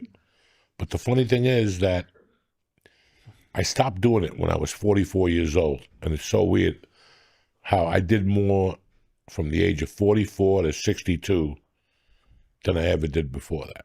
In your life, you mean? So I could imagine if I wouldn't have done coke. So that's why I tell people now, you know what, man? Don't even fucking do it. Just smoke your reefer. Nobody ever went to prison over reefer. Well, not now. No, There's but plenty of people. nobody went to prison because they smoked too much reefer. Nobody goes to the hospital because they smoke too much reefer. Yeah, Lisa's over there. She's about to say, yeah, but they have lung infections. I don't give a fuck. Oh, shit. That's not what I'm talking about. You know what I mean. You know, it's like, and so far in my world, I've been smoking it for 50 years. It's safe. It's safe. It's definitely the safest one. He's Yeah, showing you're us. a handsome guy. You're like Bon Jovi's drummer. Look at you, a little shag like Bon Jovi's organ player. I'll have you send With that the to me, shag. and then we'll put it in the podcast. Huh? If you want, you can send it to me. We can put that Yeah. in. You know, and it's weird to think about addictions and shit. Like, I thought about this yesterday in the shower when it fucked me up yesterday. I was thinking about Mother's Day. And I'm like, you know, man, I've been in prison. You know, I lost a daughter. I've had a lot of heartache. And comedy's rough. You know, it's really rough what we do. I think the roughest thing was getting up for 45 years without having a mother. You know, that's been the roughest thing I've ever done in my life. You know, like it never goes away, that pain. So if I could outlive that, I could fucking do anything. So I'm happy I stopped doing all that shit. And now I just smoke my reefer. I giggle like a fag. You know, I eat gives my it a whistle. mushrooms from time to time. I giggle like a fag, you know, and I enjoy it. It's better than feeling the way I used to feel before. And I never liked alcohol either. I can't just drink alcohol. That shit's garbage. I Got me can't do it. sick. I can't do it. I never really liked the feeling at the end. See, You know? I was never close with my parents, but that taught me to be close with my kids. Like every day I watch my kids. Like I had them in the day. My ex-wife had them at night. Then when I turned 40, they went off to school. You know, I didn't watch them anymore until like 3 o'clock. So all day long, I was bouncing off of fucking walls. You know, because I have my kids and my daughter's going off to college now. You know, I'm not gonna bounce off the walls now, but still. You're pretty calm for having a daughter going, but you already done this. You like that ad, the first kid, the mother's wiping down the kid, second kid, the kid's rolling in shit, and she just gives him a fucking, Yeah. you know, once you lived it, it's pretty easy. This is my first shot. It's it's just scary. It's just scary to where your kid could end up if you make, like I was watching a movie the other day, and it was a criminal movie. And these guys are criminal, and they're leaving in the daytime with like kids in the house, 10, 8. When I was a criminal, the best thing about your life is you don't know if you're coming home for dinner. You just don't know, you know. I can't imagine getting arrested now and calling my daughter and going, I'm not going to be home for a month until my bail gets lowered. That's fucking insane. Like, I couldn't even imagine that. So many kids now grow up like that, though. You know, I mean, they're, what the fuck? I don't know. I don't know what I was going to say, but it was good. I had some serious fucking. I'm happy that. You know, man, when you do what we do, when you do what anybody does, you've realized that you get busy, and I get it with parents that make a lot of money and shit, and then they start getting nannies, and you know what, man? I always wanted to be there. And I'm happy now that I could be at the softball games. Yep. I wait for her at 2:45. That means the world to me. For me to be home when she gets off the bus, and I'm outside. I'm not inside fanning my pussy. I'm out there with attention, looking at that bus driver going, thank you, cocksucker. Yeah. And and I make her sit outside and talk to me for a minute and check the mail. You know, I put her through all that shit. And I tell my wife, I go, I don't want to go home. The time I got in trouble was when I would go home and my parents would be home, because I would look. I would peep, look. And you find shit that you're not supposed to find. And I don't want her to go through that. No. So come home at 2:45, feed the fucking cat, eat your fucking lunch or the late lunch, and do your homework. And I sit downstairs, and if she needs help with the homework, I go upstairs until my wife gets home. And I fucking enjoy it. I'd rather do that than go into the city and do a podcast and giggle with a bunch of jerk-offs. Yeah. I'd rather do that. Listen, when I go on the road, I come home, fucking, I don't go New York, what? So I can sit around with some woke motherfuckers? Shut the fuck up. I used to drive back after a gig from on a Saturday night from Boston or D.C. to go to a game on Sunday, and I'm not trying to say, let me tell you something. If I'm lying, let a microphone break. Where you at this week, Rich? Well, this week I'm at Uncle Vinny's. I got a lot of shit coming up. Friday, but let's focus on this week, because Vinny's needs a lot of fucking help. So Friday and Saturday, you're at Uncle Vinny's. Point Pleasant, Uncle Vinny's. That's all you need to promote, because I see it all the time. Well, I'm in Connecticut in September. Nobody gives a fuck. Then I got to remember. Uncle Vinny's, 9 o'clock, Friday, Saturday, and Sunday. Fucking no, not Sunday. Friday, no, Friday and Saturday, 2 shows. That's it. Point Pleasant, Lee, where you at? I'm at Rodney's on Wednesday, and I'm with you on Saturday. And you with me Thursday.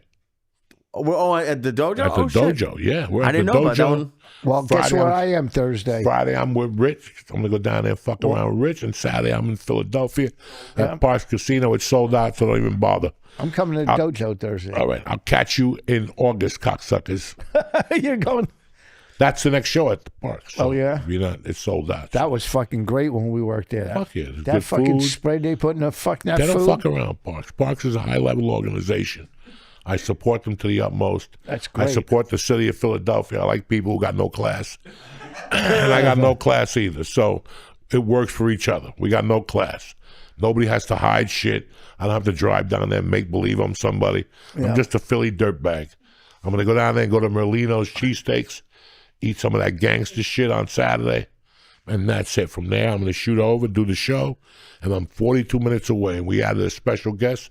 Rachel Feinstein will be there Saturday night. Nice. So we're rocking the motherfucking house. So she's funny. She's funny, and she's a good egg.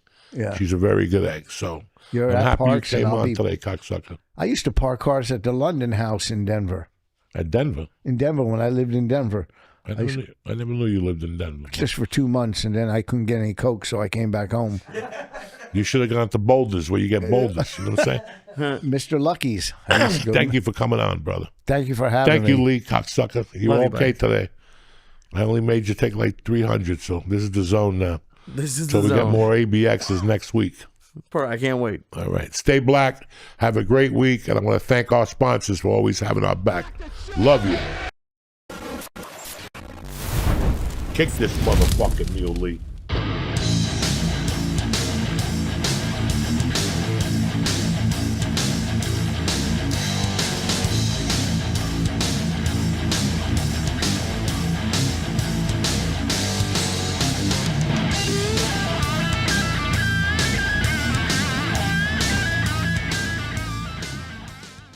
What's happened, you savages?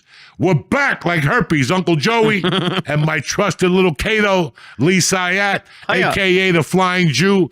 The Church of What's Happening Now, New Testament, is coming at you. What's happening, brother? Good to see you, dude. Good to see you. How was your weekend? I had a great time at Parks. You did? Parks was fucking really cool. Yeah, I had a really good New Jersey. Actually, Parks is Pennsylvania, but I did our buddy Pedro show Okay. in New Jersey, which is I love my favorite shows now, and I love doing shows with you, but our shows were like, it's basically like a fist fight. Like it was just it's at a something. bar, people were heckling the whole, just talking, and they were funnier than some of the comics, which is my favorite, is when the people at the bar, especially in New Jersey, they're funnier than some of the comics. And that was a blast. George came. Thank you very much. And then we did Parks, which was, I've probably done Parks like 6 or so times. We did it before you had this residency. I think this was the best I've done there. It was, and it's because you fucking made me cut 20 minutes of my act. Oh, it was brutal. About having kids. You got no fucking kids.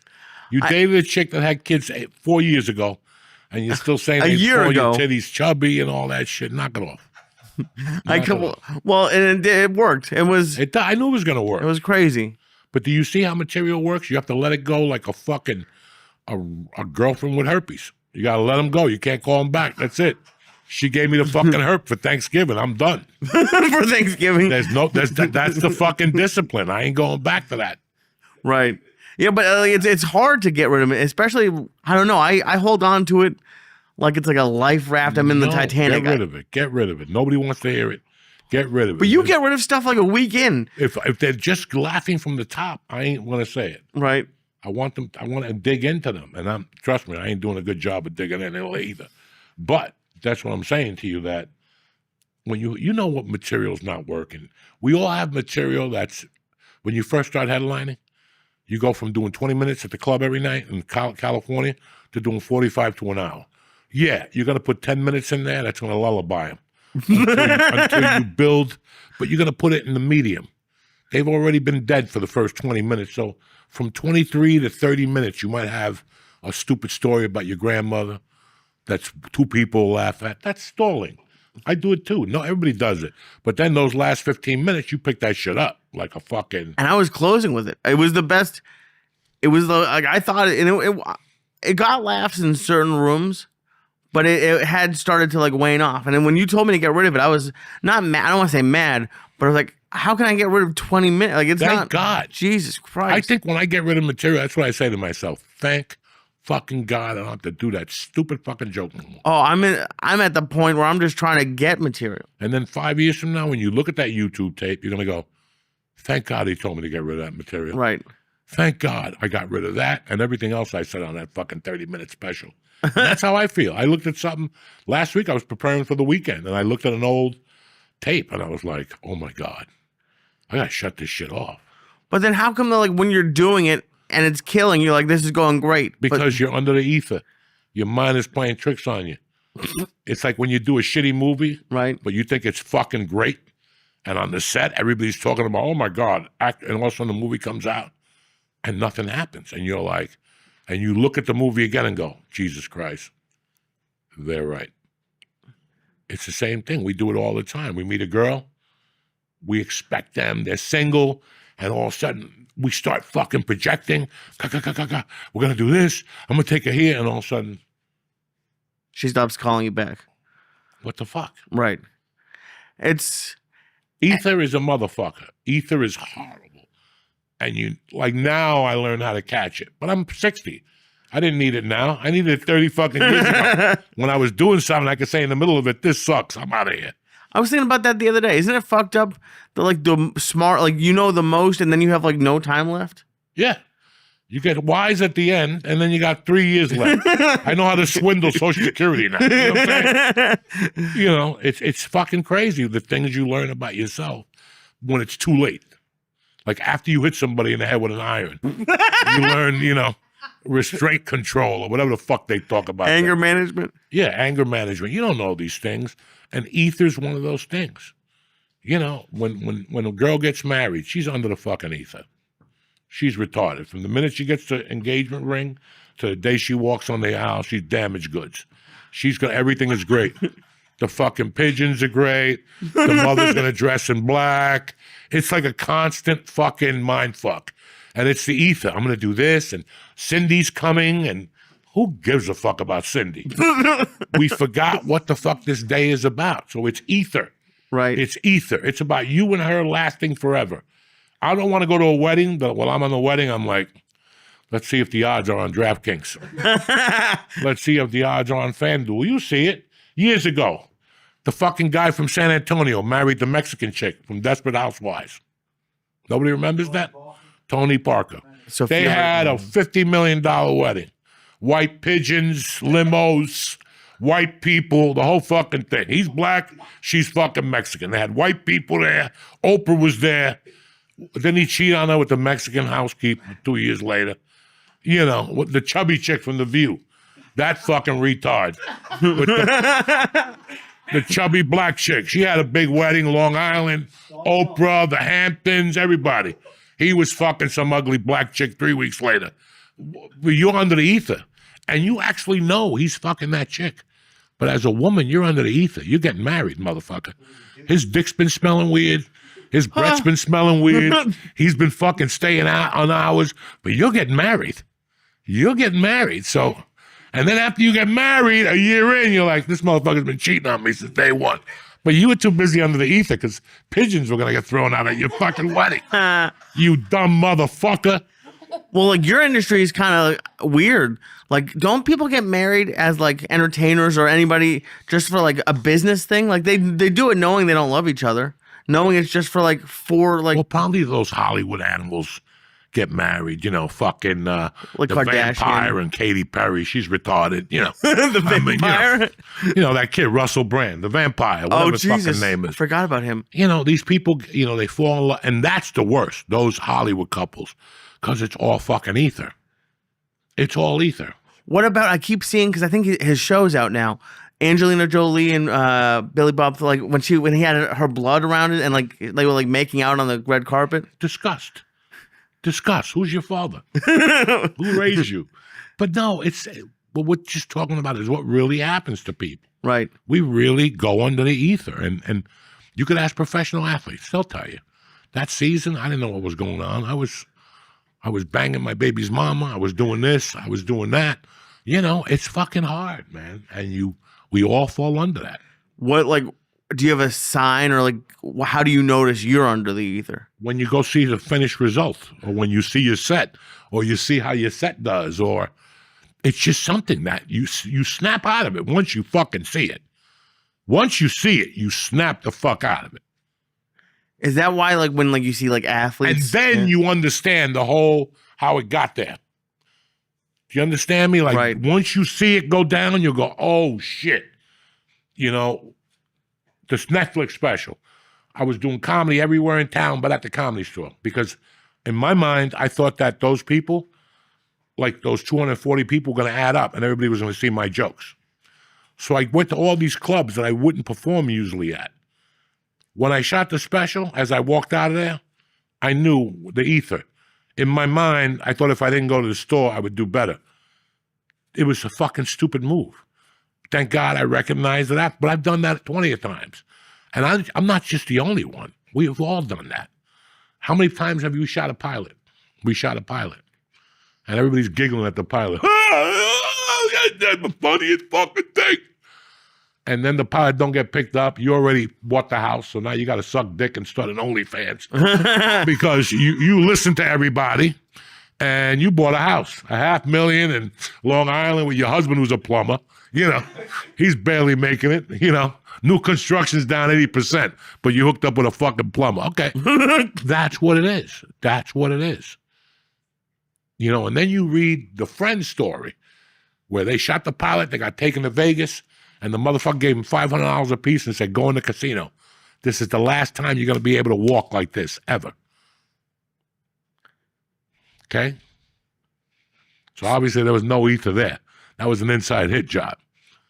That's from Israel. They had the 6 people. That's a no, anyway. But is there a difference? Like, have you, I know for a fact the answer is yes, but like, have you ever gotten off stage and been like, I fucking kill, like, you kill, like, and what do you think the difference is between that and ether? Well, the fucking proof is in the pudding. You left bodies laying there. Right. It's that special you shot that as you left there, you're like, oh my God, that was the best thing I ever did. And then you see it on HBO and you're like, fuck it. You got to cash your check with a mask on. Oh, Jesus. Okay? Like when they did Soul Plane, that was D.L. Hughley's joke. He goes, you guys saw Soul Plane? I know you did. He goes, trust me, I was in it. I had to cash a check with a Halloween mask on. That's hysterical. That's fucking hilarious. That's the truth. But while you're doing it, think of all the celebrities in that movie. Right. On the way home, you're like, shit, Snoop, this, that, Kevin Hart. And all of a sudden the movie bombs. So it's just, and I'm talking about movies and you know, albums, comedians. You know, a special got released last year. I anticipated special. It was dog shit. It was dog There's shit. a lot of those. A lot of those. And what happened? That dude was delusional. Right. And while the special's airing, you're going, oh no. Because I've been there. While you're looking at the project, you're going, what the fuck was that? What was the guy that played the fucking doctor in The Sopranos at the end with Johnny Sack? Fucking famous, that dude. Famous. At the end, he played the fucking doctor. Big time guy. In the when Johnny Sack was dying of cancer, he was telling him, I'm a doctor, I shot my wife, I shot the mailman, because at that point I had to commit, and I shot her mother, who was in the other room. That dude was fucking well known. When I moved to LA. Sidney Pollack? Huh? Sidney Pollack? Sidney fucking Pollack, okay? Sidney Pollack, I shot CBS's answer to NYPD Blue. They paid Sidney Pollack $1 million fucking dollars to direct that. You had to hear me talking shit. I was looking at helicopters, houses in Miami, houses in New York. It was set to go. They told us when we were shooting the pilot. The pilot was fucking dog shit, and the show never got aired. They were going to use it as a mid-season replacement, but it was such bad dog shit, they couldn't do anything with it. Bronx County. What the fuck? That's what I'm talking. And that's when I learned. I was in there going, holy shit, I'm going to buy a boat, a car, everything Tony Montana wanted. Like, I'm going to get my own fucking island. I'm going to do everything. And then it fucking, you know, so you never fucking know anymore, guys. Just, it's ether, and there's nothing you could do. We control it more as we get older or something. It's like a basketball. It's like fucking Phi Slamma Jamma against Villanova. Whoever that guy's name. What? Villanova? Who? Who's Phi Slamma Jamma? The guy that had cancer. Houston, when they played that year, they gave fucking the other team 13 points. I was in court. I remember. That's when court was in New York City at night. I got arrested buying pot in Harlem, and I had to go to court downtown, and they made me go to court at 7 o'clock the night of the national championship. I'm running back and forth calling sports phone. Putting fucking $1 in sports phone, it's too low. And in those days, if sports phone was too low, you couldn't adjust the volume. There was no volume. You got beat. You're like, God damn it. And then you had to put another quarter in. Hi, it's sports phone. We come at you every 15 minutes. They were given 13 points, and at halftime, I think fucking the other team, whatever, was winning by 13 fucking points. They went in there with this ether. They were Phi Slamma Jamma. They led the league in fucking this and that and slam dunks and three-pointers. And Valvano just fucking ripped the floor with him. I can't believe you were in court checking a score. Oh, fuck yeah. I'll never forget that. Did you put the bet in before court? Yes, I did. In those days, there wasn't no DraftKings. From the phone in the courthouse? I don't know. I think I called him from a payphone. That is wild. How you doing, Louis? Red Corvette.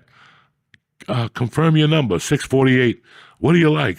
Give me the lines on. There was no fucking halftime or first quarter. They'd give you like a code name? Yeah, you had a code name.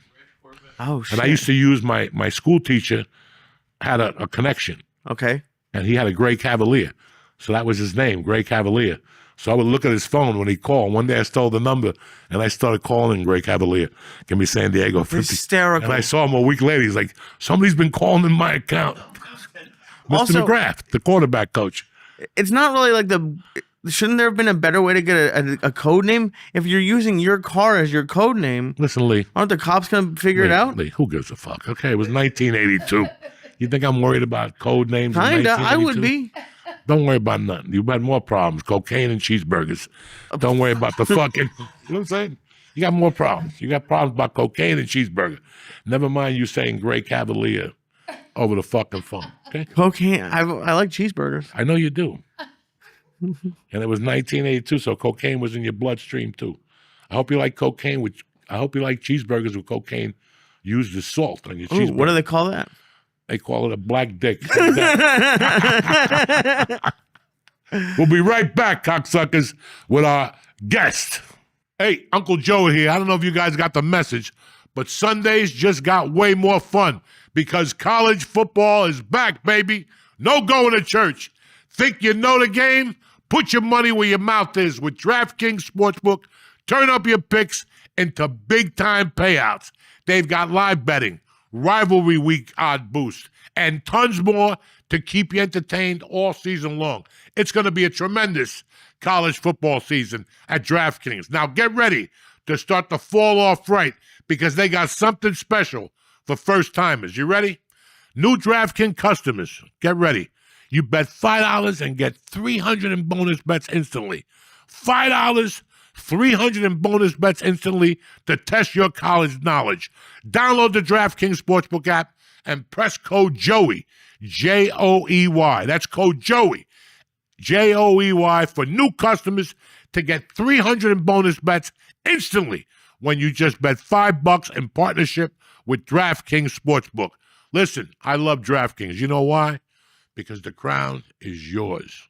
Gambling problem? Call 1-800-GAMBLER. In New York, call 877-8-HOPE-NY or text HOPE-NY 467-369. In Connecticut, help is available for problem gambling. Call 888-789-7777 or visit ccpg.org. Please play responsibly on behalf of Boot Hill Casino and Resort in Kansas. Fees may apply in Illinois. 21 and over. Age and eligibility varies by jurisdiction. Void in Ontario. Bonus bets expire 7 days after issuance. For additional terms and responsible gaming resources, see dkng.co/audio. Uncle Joey here. As soon as 5 o'clock hits, you're ready to unwind, right? You turn your brain off for a while and start your journey to the moon with In the Cloud. Listen, get yourself some legal, vegan, lab-tested hemp and derived THC products and get ready for a great time.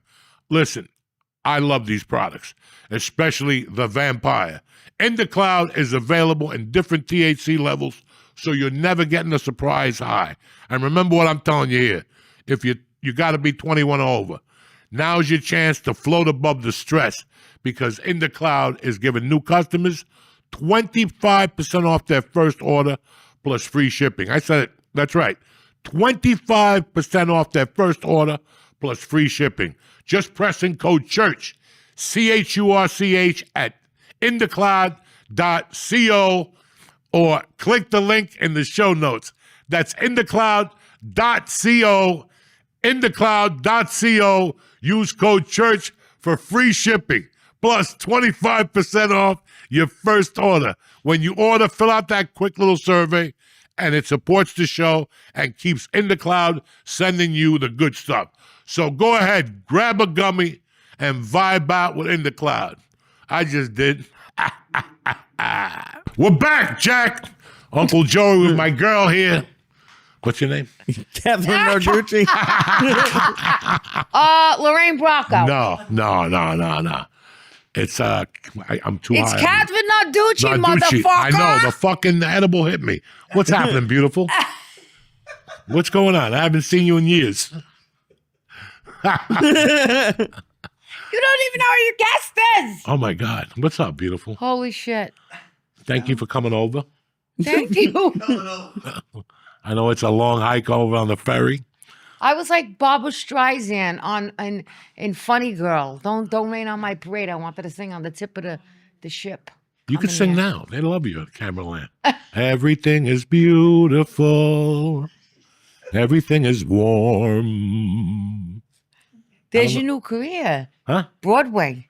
No. Musicals. Listen, I don't even want to go into the city. Joey the Musical. Joey the Musical, that's next. I like that. That's next. That sounds catchy, doesn't it? Yeah, yeah. I would like to Joey's see the musical. That'd be Well, what are we going to sing about? That's the fucking problem. cocaine Just and sing your life cheeseburgers. out. Sing your life out. Sing your life out. Some Spanish songs, some Italian I songs. love it. Yeah, that would be fucking Tell fun. your story singing. Oh, they wait. You know they say tell your story walking. Yeah. Tell your story singing. Listen, I can't walk and talk at the same time. Can you tell me? If I'm walking, I'm focusing on walking. You know what Do I'm saying? me a favor. I'm going to give you one acting challenge. Go ahead. Can I? Yeah. I want you to sing the story that you told me about somebody, we won't say who and throw them under the bus, invited you out to dinner, but they wanted you to go to an Applebee's. Sing that story. Listen, there's no song to sing that shit. And he grew up with me, and he was like, bro, wait till you have this food. $35, you get an entree and 2 appetizers. And I'm like, oh my God, he is gone. And did he tell you about the price first or what restaurant it was first? No, he told me the price, and I'm like, this sounds like a commercial. This is Applebee's. I watch TV at night, 12 News. I watch New Jersey weather, and fucking this is the commercial they play, Applebee's. You see? You heard me tonight before my spiel.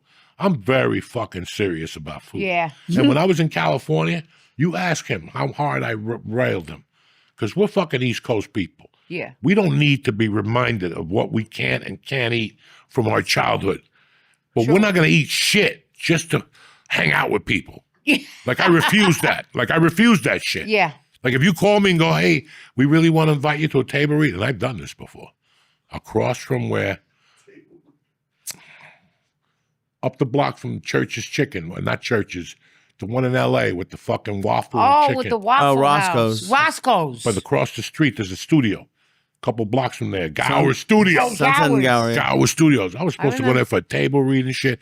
And they're like, we're going to take you to lunch first at the Hindu restaurant across the street. And I can't smell curry. And I told them, I can't smell curry. I get sick. And they're like, nah, we're going to have it. It's going to be great. And I go, I'm not going in there because I'm going to get sick from the curry. I'm telling you, I cannot smell that pungent curry. I don't mind all the other stuff. It's the curry that bothers me. Yeah, it's a strong smell. And I wouldn't go in there, and I didn't get the role because I wouldn't go. I didn't give a fuck. I don't eat curry. Papa don't eat curry. Wow. I don't want to smell it either. It makes me sick. My cheeks get red. I'm like, kids are allergic to fucking peanuts. I'm allergic to curry. all He right? also refuses to go to Thai restaurants because Yeah. one had bugs in it. Yeah. What Yeah. do you mean bug? No, because I had a friend who had a wife that was Thai, and she didn't do the dishes, and the kitchen was always dirty, and she had those fruit flies in the kitchen. So if you're a woman and you allow fruit flies in your kitchen, you have fruit flies in your ass, and I don't want to do business with you. And this is why he doesn't eat pad Thai. Well, except he breaks his own rules. See, that's what it gets me. I Is love he has pad rules Thai. for I eat everything. pad Thai. I From love one pad place. Thai. But From I one get place. it from a Japanese place across my house. That doesn't even make and sense. it's not that good either. You know what I'm saying? Like, I was talking about LA where you like toy. the best pad Thai is toy. Yeah. But I won't go in toy because they make you take your shoes off. Listen, I know what mice feet smell like. I've never been to Toy. Toy Where's is right on straight up down the block from the Guitar Center. Wait. It is the best. T-O-I. T-O-I, toy. Toy. Not T-O-Y, toy. I don't know. What am I, spelling bee champion? Am I Chinese now? I don't know this shit. Toy, T-O-I. Toy. Toy. Okay. I need to know one thing. Can I ask you a question? No. What is the ether? Who? Ether. What you and I Well, were we talking were about. just discussing. What is ether? Ether, all right, in common terms, Yeah. ether is a chemical that they wash cocaine with. In the 80s, we had so many problems. In the 80s, they were using so much ether to clean cocaine. That's why by 87, 88, cocaine started smelling funny because they started taking the ether out and using turpentine and all that shit instead. But it's better with ether. It cleanses the cocaine and gives it that smell. You could get ether Ether is not what they give you at the dentist office? Yeah, they use that to I knock know you that. out. I know that ether. But when you use it in terms of the stories you were telling, Ether is a thing that, so you use it in your stand up. okay, let's say you go buy a car Yeah. and you want a 2025 whatever, and it's $80,000. Okay. But you run into a motherfucking salesman like me. And we start talking, and I go, listen, I have the same car on the lot, $40,000, blah, blah, blah, blah. And now I tipped into your ether. You could save 40. Now you're thinking about all the things you could do with the 40. Wait, hold on. Stop right there. What is that ether? What do you mean? Hold on. Ether is your mind playing tricks on you. Now it starts telling you, oh, yeah. I could cheat on my husband. I could fucking go to a Coldplay concert. I could afford $40,000 that my husband didn't know. Whatever. I don't know what your motivation is. But you were worried more about that 40 G's that you bought a fucking lemon. You got so caught up in the money that you didn't even look under the fucking hood. You bought a lemon. And it's ether is when you start believing something, a lie. And we all been in that situation. Oh, okay. When I was a kid, my mother had a value and she died. And by 2 years later, her value was 20 times the amount that I was going to get. And at the end, I wasn't going to get anything. I was under the ether. Not to mention cocaine, Quaaludes, and all the other fucking things that fucking distort your mind. That's what I'm saying. Okay. It's called ether. I get it. It's like when you look at a guy that comes out of prison for 10 years and you're going to hook up with him and I'm going to change him. He's such a sweetheart. He calls me when I get home. Yeah, every guy calls you when you get home the first month. How'd you get home? Did you get home safely? How's your mother? Yeah, we all care. Yeah. Everybody's a sweetheart in the beginning. That's right. And then you have these women, then they come back with a black eye and a busted nose. Oh, shit. He's so sweet. He's rehabilitated. What fucking, because maybe he's got an 18-inch dick and he puts it in your ass and it comes out of your fucking ear. I don't know. I don't fucking know these things, but I do know that there's ether. You ever watch those shows where the black guy gets out of prison and he's dating a fat little blonde chick from Louisiana or something? They have that show on one of those with the midgets. They have a show with the midgets. I've never seen this show. They have a channel that's dedicated to all this. TLC? TLC. Okay, I thought So there was all one TLC show. has a show that women hook up with guys locked up. And you have to see their expectations. And you're like, I remember coming out of prison myself and sitting with my wife, at the time my girlfriend, in the front seat and just blabbing off how Christ took my life. And all I'm thinking about is a gram of blow and eating her ass. You know what I'm saying? Well, Do you know what I'm saying? I'm going to college. I'm going to be a doctor. I'm going to fucking speak at universities. I'm going to do this. Knock it off. how long were you in prison? 10 months, 9 months. Oh, But you know what I'm saying? Like there's this ether that we fall into. yeah. And ether is another word for us wanting to believe something's going to happen. Yeah. Dog, if I get on Kill Tony Huh? and do my 1 minute, the world will get to see me.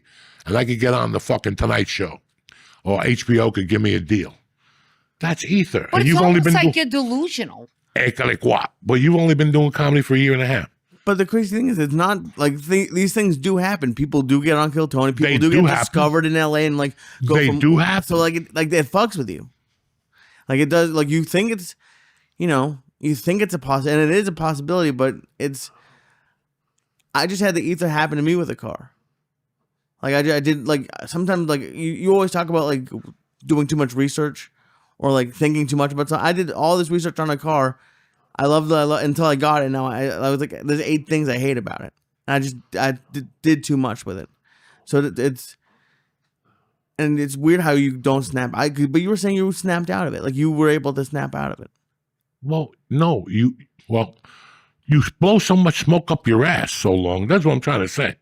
Like I blew so much smoke up my own ass for so long that now I know how to not to blow that smoke up my ass anymore. Okay, that's what I'm talking about. Ether. Ether is a chemical, but it's a state that we go into when we want something to work in our lives, and we'll push everything else out, even though it's pointing us. And it's not something that you're being positive about. This could be like this is like the motherfucker that comes up to you and says, "If I grow a pound of weed with your name on it, okay." There's sponsors that'll come on this show. And after 2 times, they'll call and go, nothing happened. And I'll go, what did you want to happen? And then they'll go, well, if we don't get a sale by this week, we want you to do 2 ads for free. And I go, that's not how it works. That's not how this works. See, people want to believe that one time doing something is going to work. And I tell them, yeah, you could put an ad here, but I also want you to put an ad on CNN. It's cheap at night. After midnight, it's cheap. You need to do print. You need to do social media ads. And after people see your name at different situations, That's right. one day they'll say, you know what, I'll give it to $199. Yeah. You know, it's not just fucking you. You know how many people have contacted me to put their juice or their coconut oil or their fucking sea moss on Joe Rogan's podcast? And I'll say to them, listen, it's not my job. And they'll go, but you don't understand. I have a kid who's got leukemia. I can't help you. I can't help you. Yeah. Like people come at you like that. Like I have an aunt. She's got one eye. She needs surgery. It's $400,000. If you get this on Rogan, it'll save me. Yeah. I won't even enable you Yeah. if you tell me that. I'm not going to enable you. I'm not going to go, okay, I'll get you on Rogan, which he'll Yeah. never go for it anyway. Yeah. But there's people that actually believe that. They're at home right now. Look at the Liver King. He wanted to go on Rogan so bad, he went to Austin, shit in a hotel, and he got arrested. You know, people just have, come on, Kathy. How many people come up to you with movie scripts and they go, if you could Every talk, day. every day. If you could, My DM is filled with them. and what are they telling you? That they'll be made. They think that this one movie and they'll be Quentin Tarantino. I kind of feel bad when I get DMs. from So do people. I. So do I. How do you think Because I I feel? know this person put so much into it and they don't know. They're still so green. They think if they get me attached or like, can you give it to this person? It just don't work like that. Like you don't just go in front of the whole line. Like this took years to get where I am. Took years for me to get whatever I have. You don't just DM somebody, think the script's gonna land on my lap and overnight you're gonna be an overnight success because now I have your script and I'm gonna hand it to Push the somebody. mic more towards you. You know, I'm gonna hand it to somebody and it's gonna make your dreams come true. It doesn't work like that at all. I just feel bad when people put so much into, one person, me, you, whoever else they're DMing. And I understand where they're coming from. So I have empathy that I know, like, this person doesn't really get it and he doesn't understand how it works and how you really go through a real process of pitching your script to real producers. You don't just DM an actor. I'm just an actor. I'm trying to get a movie too. I'm trying to work myself. Like, just because I know people, I'm not going to take your script. I don't even know you. You're a stranger DMing me and hand it to one of my friends. If I'm going to hand my friends one of my scripts, it's going to be something that I need from my script that I wrote. And I'm going to use that favor for myself, which I don't even ask people for favors ever. I'm very uncomfortable with it. And now the stranger that I never met is like, Miss Narducci, will you read my script? And da-da-da-da. It doesn't work like that, but I understand you. And more props to you. Go after your dream. Do whatever you got to do. Knock on every door. Break down every door. Try to get your thing out there. Try to, I get people like, can you put a word for me on, Godfather Harlem or when I was on Sopranos or any show that I was on or any movie? Will you tell them I'll be an extra or this or that? Like, it doesn't really work like that. And I feel bad for these people who DM because I want to help everybody. But if I helped everybody, what they don't know is behind you, I have 50,000 other DMs with people asking the same thing as you. And I want you all to win, but this is not how it works. It could, though. So never stop doing what you might think is impossible. Always do it. But the odds are not really in your favor of it working that way. The shortcut. DM this person, boom, get the hit. It's going to work. Everything is going to work out. It doesn't really work like that. I want it to work like that. For me, something like that kind of worked with me. I walked off the street, open audition, got a Bronx Tale, and it did work like that. So that's why I have empathy for these people that are trying like the one shot. If I just do it, DM people, however they're doing it. It might work. Maybe somebody will answer you and will get it to somebody. So don't stop whoever you are. Keep doing what you're doing if that's the way you want to do it. But most likely it won't work that way. You got to go through the proper channels, and I think you have more of a shot working it that way, going to. And I have empathy also, and that's what you have to look at it and go, I'm empathetic also. But here's where it doesn't get good. Yeah, sometimes. go ahead. I've helped those people. Yeah. I've been one of those guys that said, let me see what I could do. Yeah. And I've gotten I've done it too. And then it doesn't turn into one favor. It turns into 2 or 3. So it went from my watch, borrowing my watch for the day, to now you're going for my whole arm. Well, that's right. People don't know when to stop. That's one thing. Yeah. And then the other thing is I look at the reasoning they're coming at me with.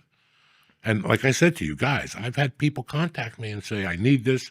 My daughter's got leukemia. They know I have a daughter, so they hit me that way. Yeah. Okay? They hit me with weird stuff that I know. Well, that's called a guilt punch. This weed shit, this weed business shit, those are the biggest maggots in the world. They're the biggest maggots in the world. The weed business, the way they leech onto you, they're the biggest fucking maggots in the world. And that's why I don't mess with none of them. I've cut them all off. You can't even give one of those motherfuckers a prop, because next thing you know, you're a spokesman for their company. Oh. And you can't, dog, you got to be very careful.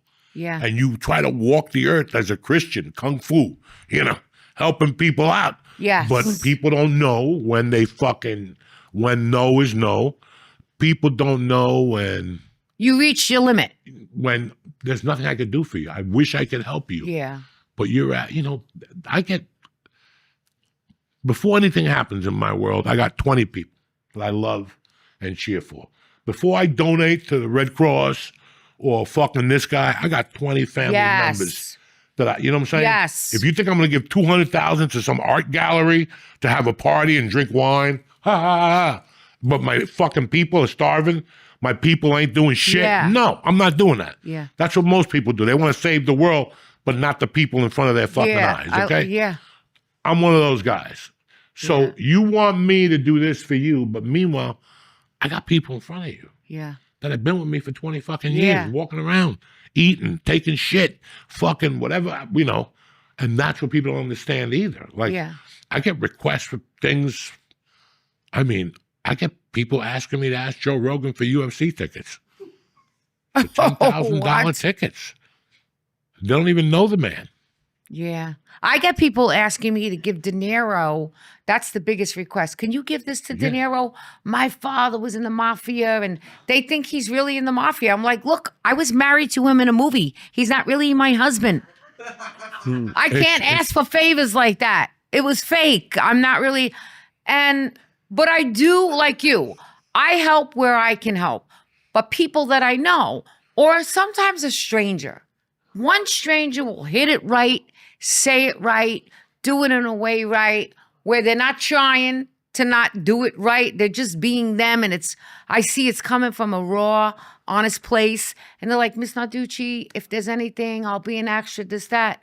And I'll go look at their page, and I'll look at their face, and I'll look at their eyes, and I'll go, I like this guy. I'm going to help this one. Me too. I do. And I'll go to casting if I'm on a show, and I'll be like, if there's any extra stuff, get this guy. And I'll help. I'll help my friends if I can help, even acquaintances. Most of my friends are on their own, and they're doing their own thing. They don't really need my help. But like some acquaintances that want to be like, get me a little role, an extra job or something, like, I will go right to casting. I have no problem with that. If I'm on a show, you do have a connection with casting. That's somewhere where you do have a little, not pull, but a real connection where they may listen to you. You could help them with some extras. And I can do that. I'll do that. I'll help people. Or my friends that are actors, like certainly you're a great actor. Like I'll be like, he should be on Godfather. What are you kidding? Or like whatever I do, I always mention my friends. But the people who just DM and send me a whole script, they expect you to read it. You're so busy. You got so much shit on your own the table. motherfuckers are the ones when you're eating dinner or you're at a bar talking to somebody you haven't seen in 10 years, and they come up to you, excuse me, and I don't mind the excuse me, nice to meet you, let's take a picture. Yeah. But it's the motherfuckers that had 3 drinks in them. Yeah. See, because once you involve alcohol, that's a complete different animal. Yeah. Now they want to sit next to you and stand there and ask you creepy questions. And listen, I'm telling fucking Catherine Narducci my life story. I don't need you over here, but they don't understand that. Yeah. And if you say something to them, they get offended. Yeah. They want to talk business at 11 o'clock when you're on 3 mushrooms, you smoked 18 joints, and you're fucking high. And it's like, guy, go away. You know, it's never like people. We talked last week about I learned something from acting, and I took it for the rest of my life. What was it? The moment before. Love it. The moment before. It's so important. But then when you look at the moment before life, when some guy runs down the streets and says, Catherine, fuck you. I hated you in The Sopranos, and it's 8:30 in the morning. And now you have 2 things. You can look at him and go fuck your mother, and lower yourself. Or you can keep walking and go, what happened to him at 8:05 in the morning? Yeah. Yeah. What happened to him? Did his wife bite his dick? Yeah. What happened to him? The moment before. Because if you go at him when he comes back with a knife and stabs you, Oh, yeah. it's like people on road rage. When you get beat up in a fucking car, you don't know where that guy was the moment before. Yeah. It's so very important. It's so important. So, you know, I'm sitting there talking to Catherine Narducci at a bar having 3 drinks with her. This idiot comes over, hey, Bucco, hey, this guy, the big pussy.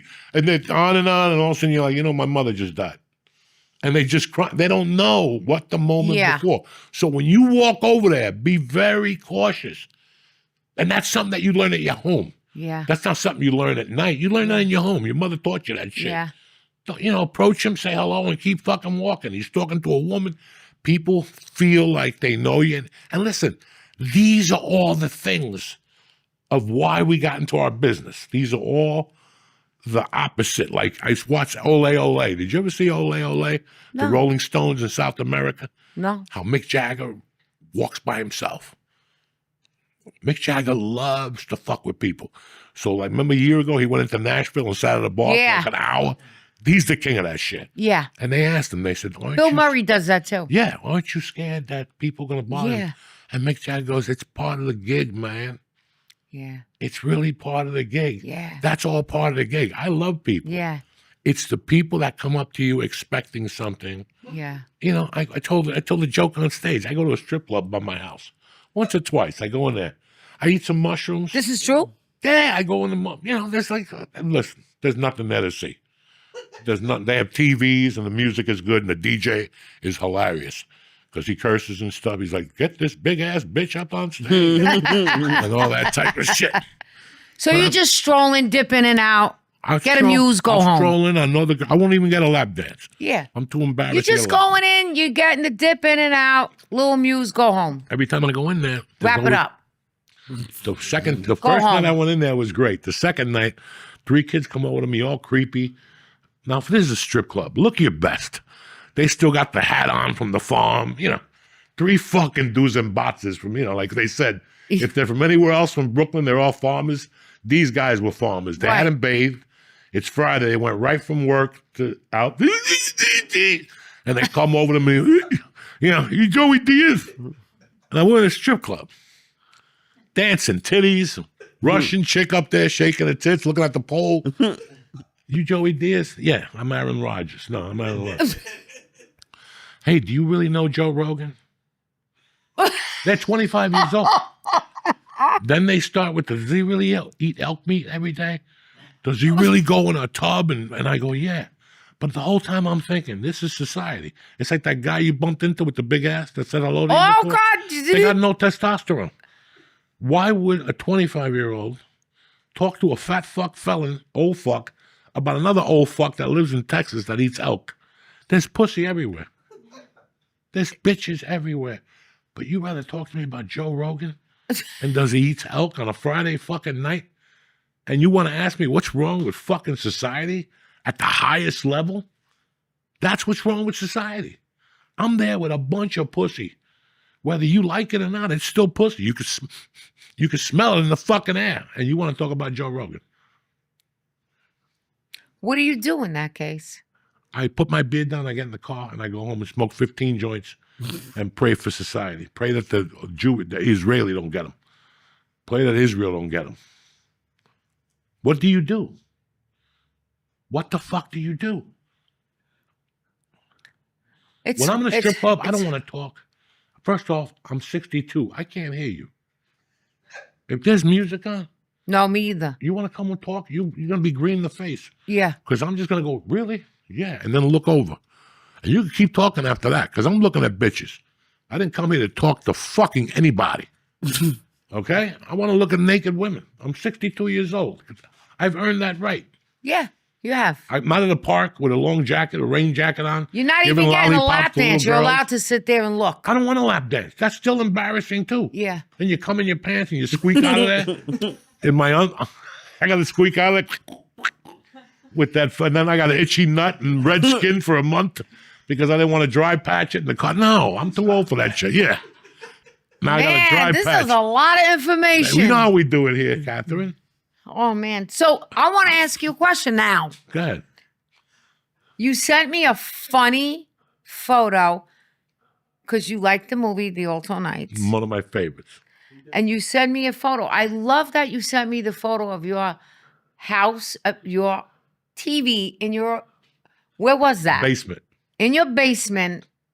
And it was, I think it was it me on the screen? Yeah, it was you. In The Alto Nights. Yeah. I want to ask you, what do you think it is that you like about that movie? What is it that you like about it? Well, let's get back to basics. I've always liked you. So I loved you in The Bronx Tale. Then you popped up in fucking The Sopranos, and you were really good in that. I really enjoy you. Thank you. There's not a lot of people I enjoy. And I'm the type of guy, if I know you, I kind of cheer for you. Right. For the movie. Like when you're in the movie, I'm cheering for you while I'm watching the movie. I loved you in that other fucking movie. The Irishman? Which one? Irishman? Yeah, when you took Joe Pesci's clothes off. Oh, yeah. I loved that scene. Not that you took his clothes off. He said, take off your shoes and whatever. Yeah, the bloody clothes. I love when you came down, how you looked. But this movie, there was something different about you. This movie was you, Aerosmith is Aerosmith, Guns N' Roses is Aerosmith on steroids. This was Catherine Narducci on steroids. This was all your year's work because you've always been funny just being you. Arthur, they told you not to shoot the fucking gun off in the city limits, You always got to say fucking something, But this movie, you were extremely funny. Your character really played out and your beauty played out. It was I was disappointed when that movie came out. I read for that movie. And I was I wasn't disappointed I didn't get it. I'm not one of those guys. Could I ask you what role did you read for? Tony Bender. Everybody read for fucking Tony. And then they cast you from Tony Bender. And the scene I read for, they broke it up into 5 guys. Fucking brilliant. We could talk for hours about that movie. Wow. The scene when he's yelling at the TV, Vito. Yeah. And they go, tell him about Columbo. He let off whatever the dude. The dude jumped 6 stories with a 5-foot blanket and all that shit. Yeah. That was all one character. They broke it into 5 different bosses talking about how Columbo put that guy in for mayor and to let the guy they shot in the barbershop off. Oh, Maranzano. Michael Rispoli's character, Joe... Maranzano or whatever his name is. Yeah. Mazzarano or whatever the fuck. I'm so mad I don't know. But Can't think of the it right fucking court scene, you are fucking brilliant. He spends all his money on the putans. It was very reminiscent of the scene when Christopher gets the AA thing, when you all go to his house. And He gets the turned into intervention. the intervention. It became a circus. That court thing became a circus. And then you even say it in the scene. This has become a circus. But the beauty about You're a clown. You're a clown. You spend all your money with the putans. Ask him. He gives all his money to the putans. I'm a broke man. And he's there fighting. He's my stepfather. He was good in that. I haven't made $1 in years. I'm an old man. I live on Social Security. Yeah. And you're like, bags of money come to his house. But the beauty about that whole scene and how it was written, that at the end, you come back and you go, and Your Honor, you want me to tell you what the fucking dumbest thing in the world is? I still fucking love him. I know. If he asked me to take me back, I'd take him back today. Dysfunctional. That's a beautiful fucking scene. That's funny. And no, the scene was written like that. I know you improvise. I know he told you just do what you do. But even that scene, like no matter what happened, I still love him. You sold that. You really sold all Thank you. How he tortured you, with the money when he comes in to get the fucking money from the register. Oh, yeah. And Tony's there. And I jump over the bar. Jump over the bar. I enjoyed that movie. When that movie came out, I was really depressed. Like it had been out. Somebody goes, I go, that movie didn't come out yet. And they're like, yes, it did. It's in the fucking movie theaters. I go, no, it's not. And I went online. I'm like, oh my God, it's in the movie theater. I didn't know nothing. Wow. To the release date. I didn't see an ad. I didn't see an internet. Nothing. Yeah, they didn't really publicize it too much. And the problem is, when you have such a big budget like that, on a film like that, there's a lot. You ever put on an Amazon film late at night that you've never seen or never heard of? I don't have Amazon. Wait, 5 out of 10 of them are horrible. Okay. Like I just watched one about D'Onofrio. He's a mob boss in Brooklyn, and he gets hit in the head, and he goes into a tree. Oh shit! Oh my God! It's horrible but funny. Vincent at the same D'Onofrio? time. Yeah, he's a mob boss, and now he gets hit in the head. His old men go to shoot him. He jumps into a lake. They think he's dead, and he shows up on a tree. What do you mean, in a tree house? In a tree house, because they're going to tear down the forest. So he wants to sit in the tree house.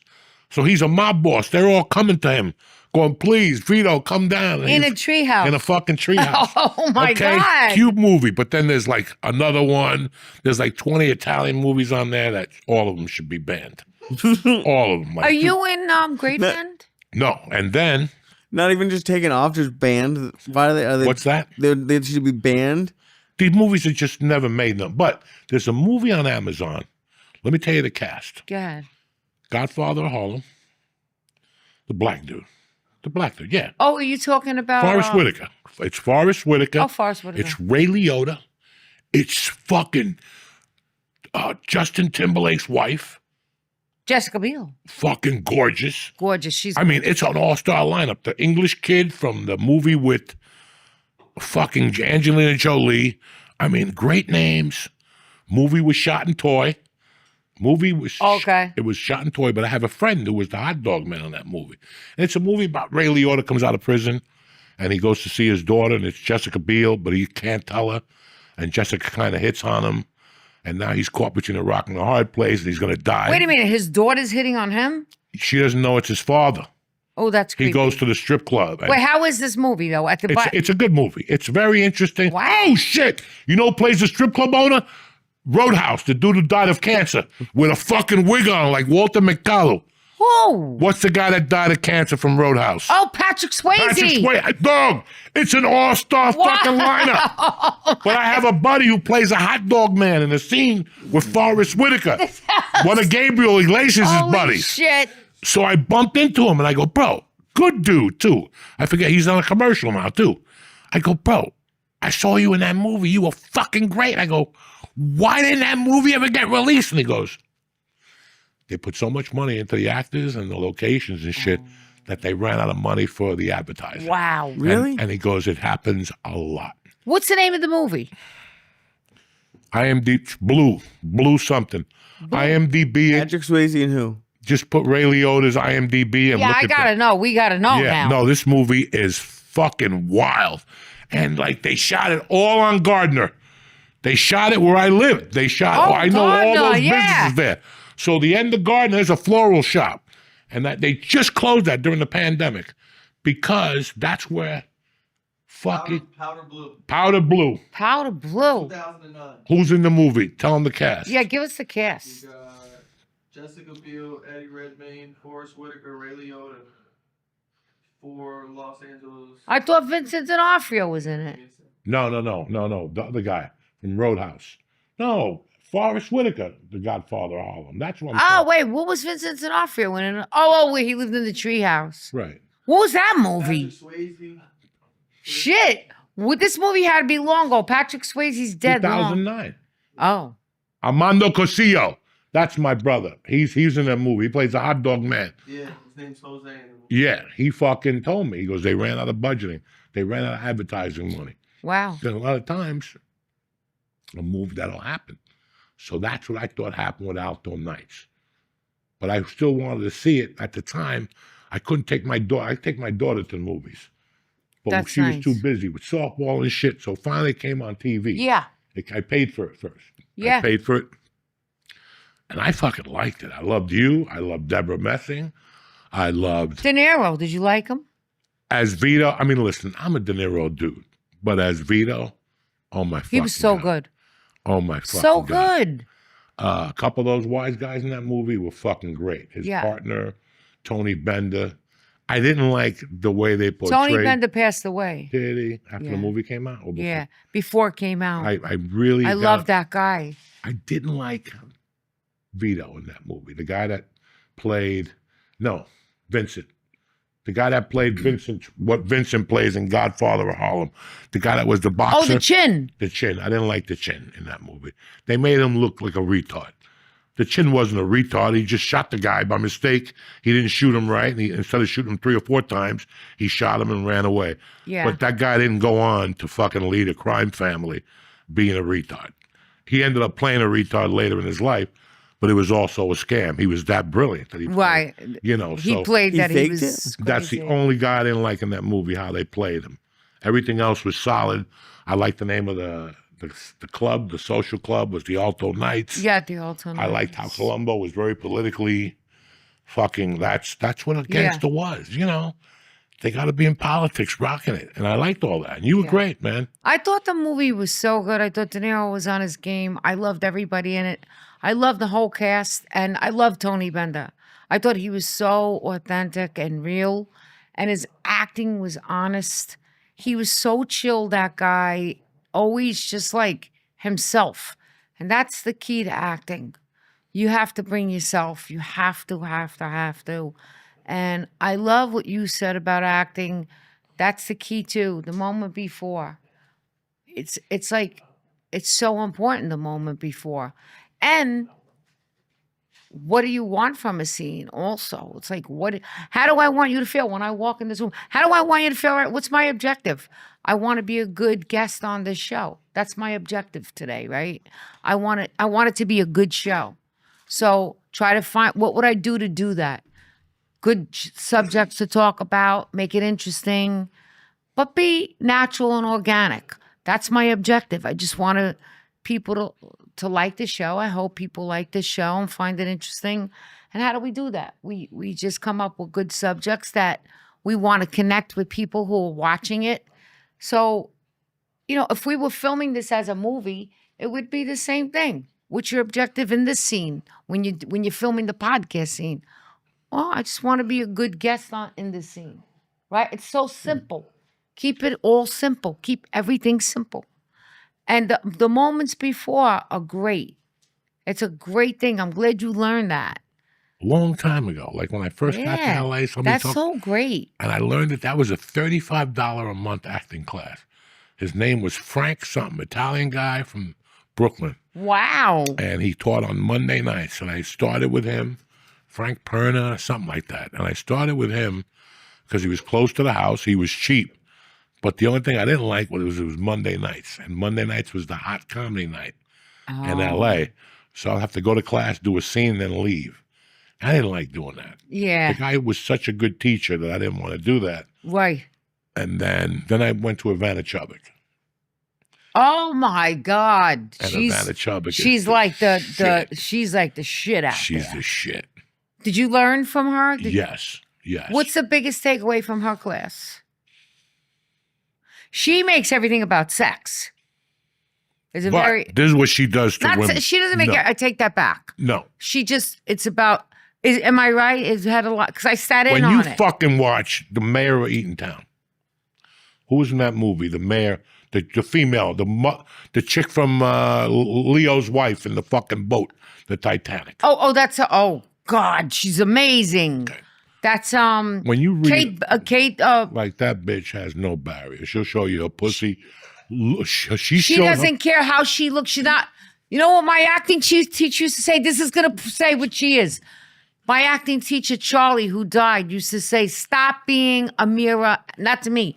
If you were on stage and you were worried about your looks and what you were wearing, he'd say, "Stop being a fucking mirror actress. She's anything but that. She doesn't give a shit. She'll come out." No makeup, raw. She didn't care what she looked like. She just was in the Titanic. I get home all coked up one night. I'm sitting there, and I put HBO on, and all of a sudden it's her with a pussy out with Harvey Keitel drawing her. And I'm like, she just won a fucking tremendous Oscar. And she's on the late night. So one night I was thinking about that because I saw something else and her pussy was out. What? I Googled her. Her pussy's been out like 18 fucking What'd you say? Little Monster, something like that. Yeah. A movie. It's a movie. But fucking... with the pedophiles. Yes. It's crazy that she doesn't care. No. I read an article where the producers called her and said that she looked chubby, and she goes, leave that in. That scene where she fucked the guy in that, and her pussy was out. I mean, she's fucking nuts. That's what Ivana does actress. to you. Ivana takes a woman who's grown up in my house, let's say. Like if I had like my daughter, I'm very like, this, that. I give her some rope, but she knows the bottom fucking line. I'm a Cuban old school dad. So I don't want to fucking hear it, huh? You're strict? I'm 12. She's 12. She's going into jaws of life now with me. Yeah. Her mother had it till she's 12. Now, I mean, me and the mother have it, but now I got to look at her a little more. Now I got to watch her a little more. These are the ages where they need their dad. They break away from the mom a little bit, and you either have to talk to them or turn your head. You got to talk to them and tell them what's going on. You know what I'm saying? You got to talk to them. So now you threw me the fuck off what I was going to say. No, you're talking about how you, with Kate, you said Kate. So when you get a girl like that moves to Hollywood and says, I'm never going to show my titties, that's great. Until you walk into Ivana's class. Ivana's like Mitzi Shore. When you tell them what you don't want to do, that's the first thing they make you do. Right. I told Ivana one day, I don't like Ivana, I'm 300 fucking pounds. Don't fucking put me in a scene to kiss a fucking girl. Next thing you know, you're kissing a girl? Like, I don't want to do it. Next thing you know, she gave me the role of Ernie, Ernest Borgnine, in that movie where he plays the butcher and he falls in love with the pretty girl upstairs. Marty. That's the first scene I did. She made me kiss somebody. And dog, I had to go to the girl's house and rehearse it with her. I would tell her, no, I don't want to do it. Could I ask you something? Go ahead. You're so outspoken. You're so... I'm not going to say the word, the P this, the P that, the F this, F that. Try to get you to do like a little thing where you're kissing somebody. What do you, shrivel up like a prune? Yep. Why? That's why I'm not big on So then I'm going to tell you what that's about, the psychology. It's all a front. I'm a prude motherfucker. No, that's all a front. Listen, no, because I know for a fact. Listen, I'm 62, I'll tell you the truth, okay? Yeah. I love strip clubs. And I'm a Cuban, old school cokehead. I had to fight off the machismo all those years. But I got nothing wrong with Catherine Narducci coming up to you at the bar. I'm going, Kathy, why are you talking to Lee? I got an 8-ball of coke, and I'm going to suck your fucking uterus out. Okay? And I want you to go, you're right, let's get the fuck out of here. Is that how that would go? Now, God forbid, God forbid, Catherine Narducci said to me, hey, I got an 8-ball of coke. Let's go back to my house, have a few cocktails. Reverse it. Goes. I'm done. I run out of there like a pussy. I've done it before, and I'll do it again. And especially, it is the weirdest fucking thing. So when I go to a strip club, I don't mind me going to you if I'm coked up and drunk. I haven't done coke in 18 years. So that side of my personality left. Yeah. So now it's even more. But then I felt bad for the girl. I'm 300 pounds. Why would a pretty girl want to kiss me? That's forcing myself on her. Even for a fucking scene in a movie. When a girl has to kiss a man in a movie, the guy's at least a fucking 8. Okay? And she don't mind. He's an 8. Okay. I was a 4. I don't want to kiss a girl that's a fucking 10, that's 20 years younger than me or 10 years younger Could I than just me. say something? Go ahead. Do you love acting? You're an actor? I love doing it. Are you an actor? I don't know. Oh, I like that honest answer.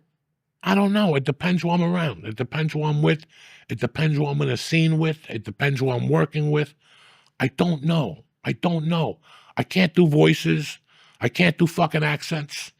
I can't dance. I can't jump up and down. So I don't really know. I could look at your eyes.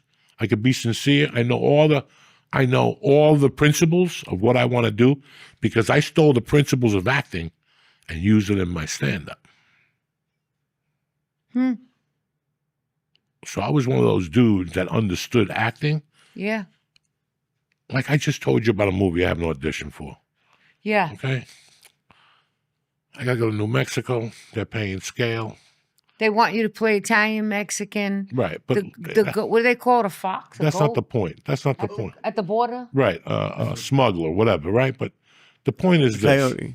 A coyote. The point is this, that it's a chance to act. Something's kicking in over there. Right? Oh, yeah. He's all Holy zomboed shit! up. Yeah, he's all zomboed out. Kicking in. It's his lucky night. So, there was a time when I was already on top of that. Remember, I booked a bunch of movies from sending tapes in. I do my own auditions.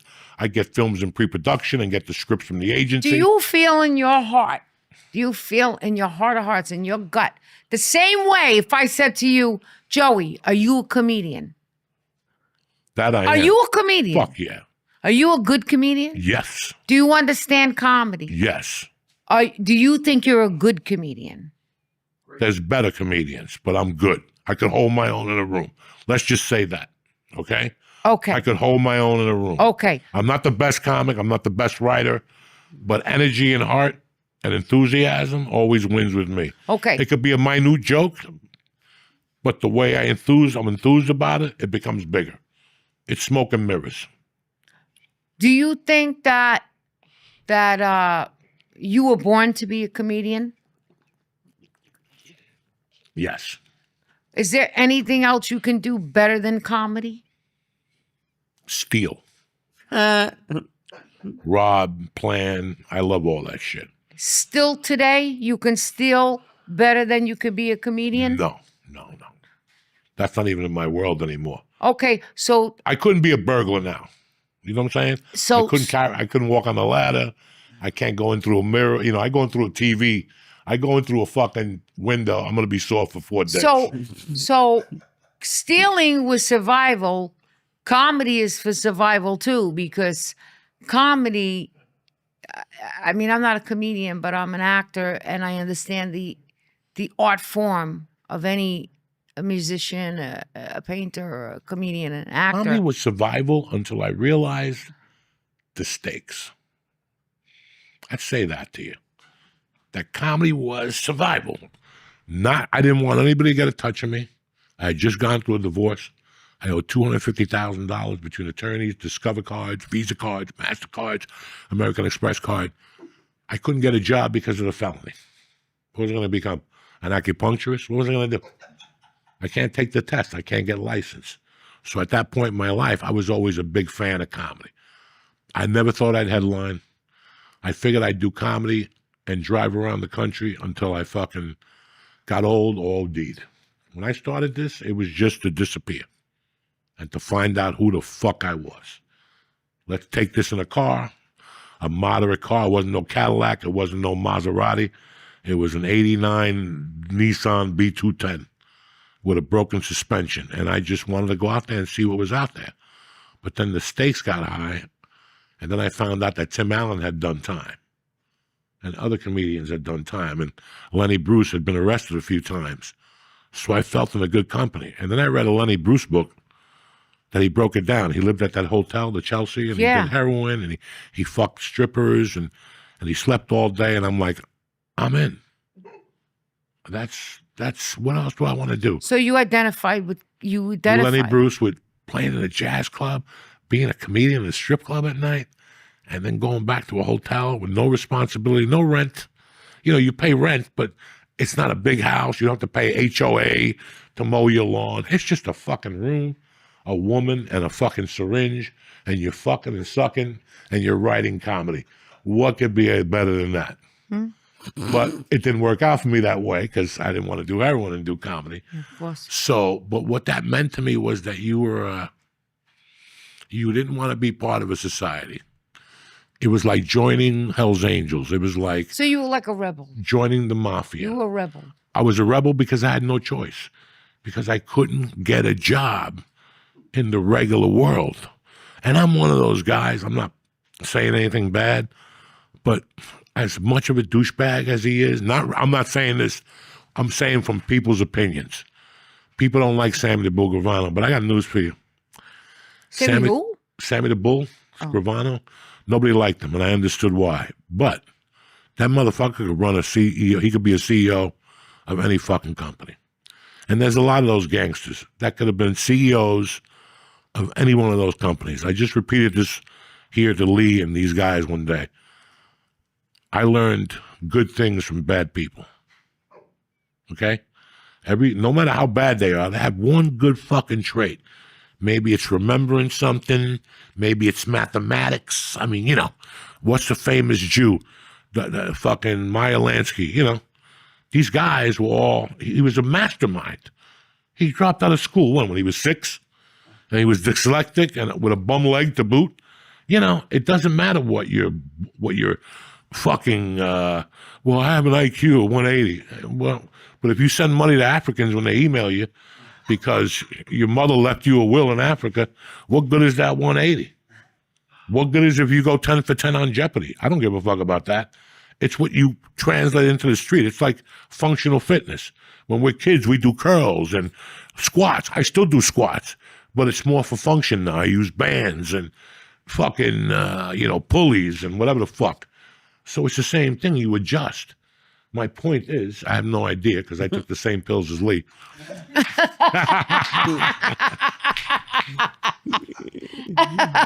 Well, here's my question is to you. Do you think you're a good comedian? Yes. And were you born to be a comedian?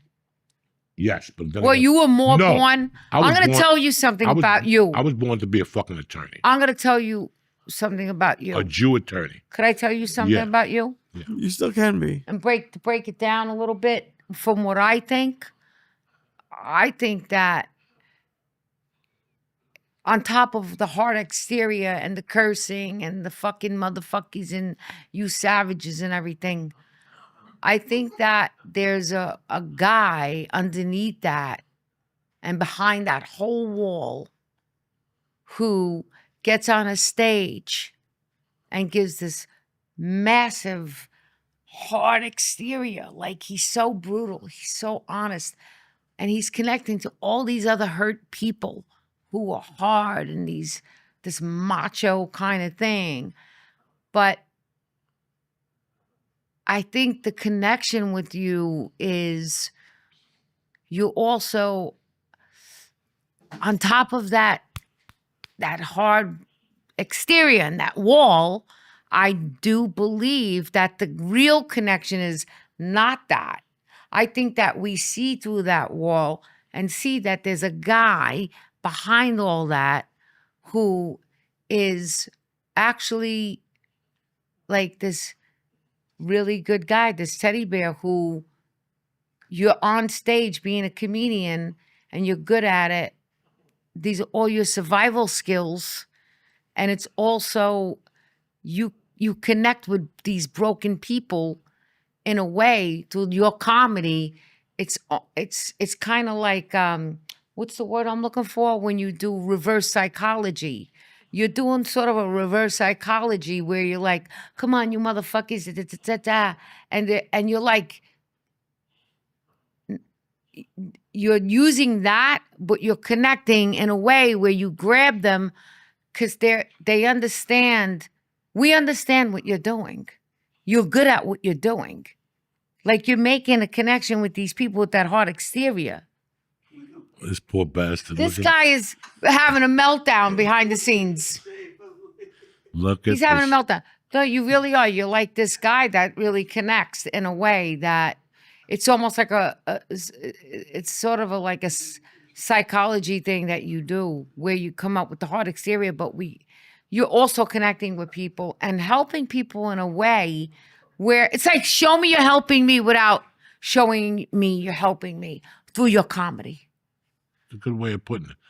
And to answer your question from before, yeah, I feel like an actor at times, but the last 5 or 6 years I haven't, because an actor wants to get out there, whether they pay him $1 or whether they pay him $10,000. So does a comedian. But the problem the last couple of years is the money has gotten so bad and they want you to do weird things that I've just said, you know what, I'll pass. Yeah. So that's why my hesitation, that's why I hesitated. That's why I hesitated answering your question before. That's why I hesitated answering your question. What about, are you an actor? Yeah, because I got offered to play and I didn't want to do it. Why? It was in the heart of fucking July. It was a weekend in New Jersey, which I don't know about you. I don't think people go to plays in New Jersey on the fucking weekends in July. Okay? But right away, I don't want you to sound like I was negative off the bat about it. The real reasoning was the time. I like my time at home. I like my time with my daughter. I like being close to her. For the first 7 years, I was always doing a podcast or doing something. And I was in her life, but not, and I saw the change when we moved here. Because women don't want to be loved. They want to feel secure. Yeah. She doesn't need to hang out with me. She comes down 3 times a night and go, Dad, are you okay? And then she'll take a water and get right back on the phone. But she comes down. And I could see that. So I like being around. Yeah. You know, like I like being around. I like when she gets home from school. My parents went home when I got home from school. What a fucking horrible existence. In the old days, somebody was always home when you got home That's from school. called a latchkey kid. That's called a what? Latchkey kid. What's that? That's a kid who lets himself in. Yeah, I was one of those kids. Kid. Yeah, You let I was a yourself latchkey. in, then nobody's home. I wanted to be a latchkey, but not now.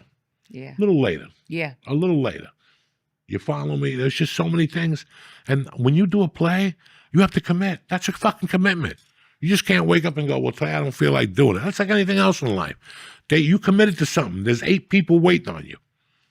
8 people waiting on you. And like, again, I'm getting to an age where I wake up in the morning. I may have to go to the Bronx to see you, but I smoke a joint and I change my mind. Yeah. I'll go, that's it. I want to eat clams today. I don't feel like eating spaghetti. And I'm one of those idiots. You won't go, well, you know what? I have a T-shirt that I had made, and it says, I'm not a planner, I'm a canceler. I cancel everything. I make plans and I fucking cancel them. I'm a professional canceler. I'm lucky I'm here today. I'm happy you're here. You But I'm made my happy I'm fucking here. week. I'm happy I'm here. I got to meet this whole great, let me tell you, by the way, people, his behind-the-scenes crew, It's the best. the best. They get me The fired up. conversations behind the scene should have been filmed. It should have been filmed. You missed the gold. The gold was behind the scenes. Starting on the 8th. Who's Rudy? Rudy's. You like Rudy's. Yeah. You don't want nothing but Rudy's.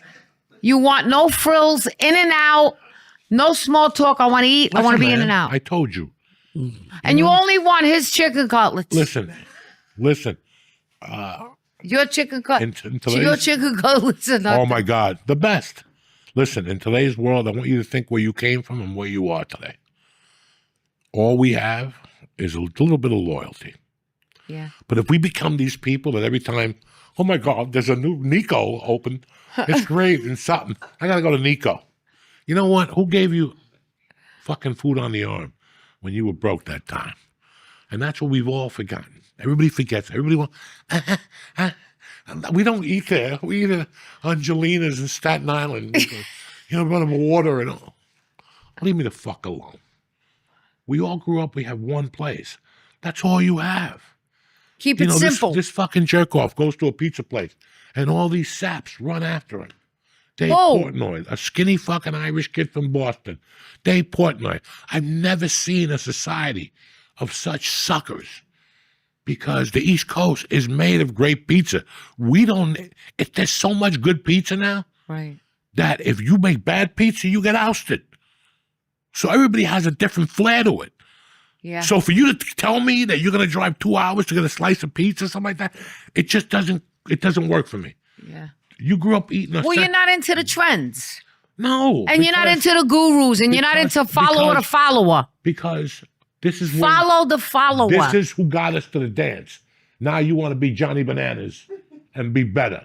And that's what the problem with us is. Yeah. Everybody forgets what got them to the fucking dance. That got you to the dance for years. And okay, you may be bored, but you better go in there once a month and pay your fucking respects. And keep your fucking mouth shut. To a pizza place? Whatever. I didn't grow up in, listen, I grew up in Roma part-time. See, you're not from that world, Lee. I'm not. So you would never understand. She grew up in the Bronx. And there I grew up in Harlem. wherever the fuck you grew up. And there was 1,000 fucking places to eat pizza. But there was one that your mother and father went to.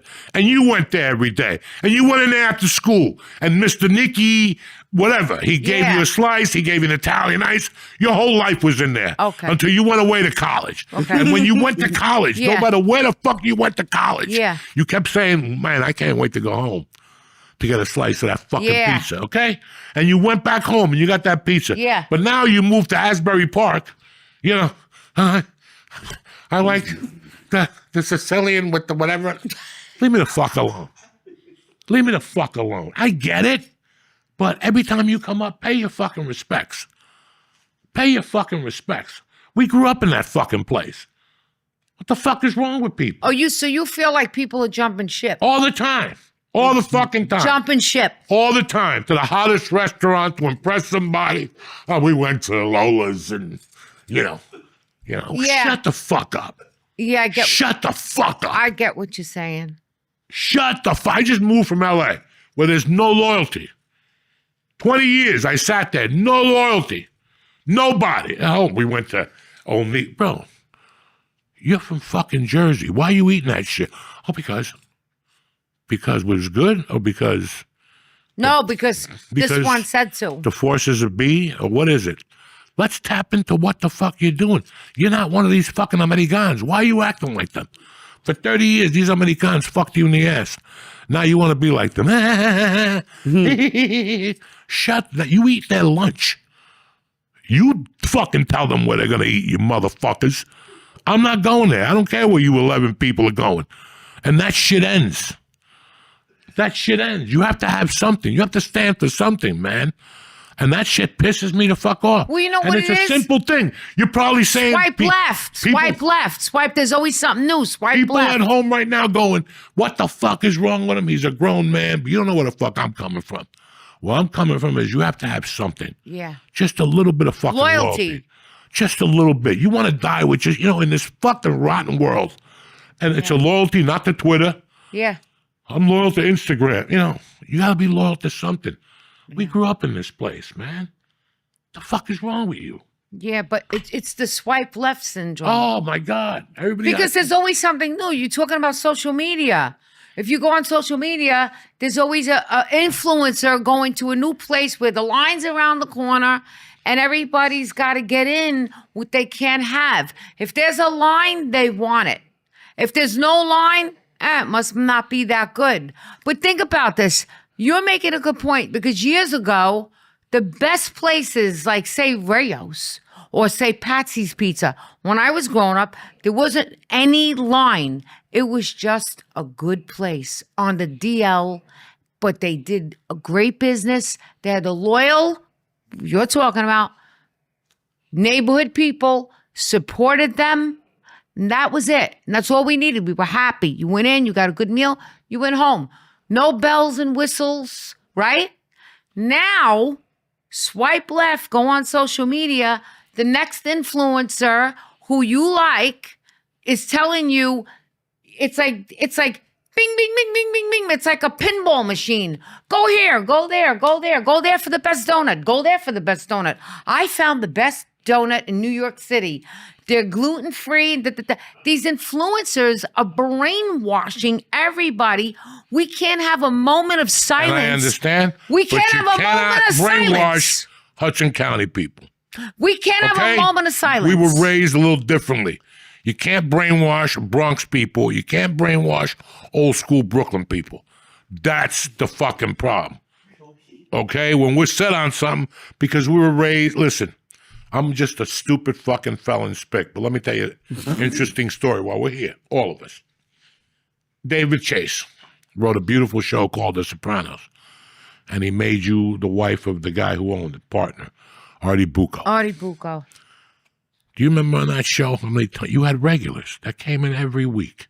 Not 6 days a week, but they came in once a week. And they got the same stupid dish, maybe a different type of bottle of wine. How many times on the show did Tony Soprano or Christopher Moltisanti say, Artie, I know this menu back and forth. It doesn't matter. That's the restaurant. I know the menu at Rudy's back and forth. I know the menu at Osteria back and forth. We know the menu at fucking Las Brisas back and forth. You know the menu at the Riverfront back and forth. You know the menu at Carmine's back and forth. I don't know. You know, you just know. You have something that you know it, and that's fine because that's home. But you know what I like what you're saying? You're really mostly, if you break it down, everything you're saying That's just home. comes down to loyalty. That's home. Another episode. Years later, he talked about it. He goes, Artie, in my darkest nights, I was driving home. There was a storm. And we came to you, and you let us in there. There was no power. Right. And that's one of the best nights we had in our life because we were home. Mm-hmm. People complain that they're depressed, but they ain't got a fucking home, and then they don't want to go home. Yeah. They always want to go somewhere else, and always just you're here, enjoy it, shut your fucking mouth, and eat the fucking food.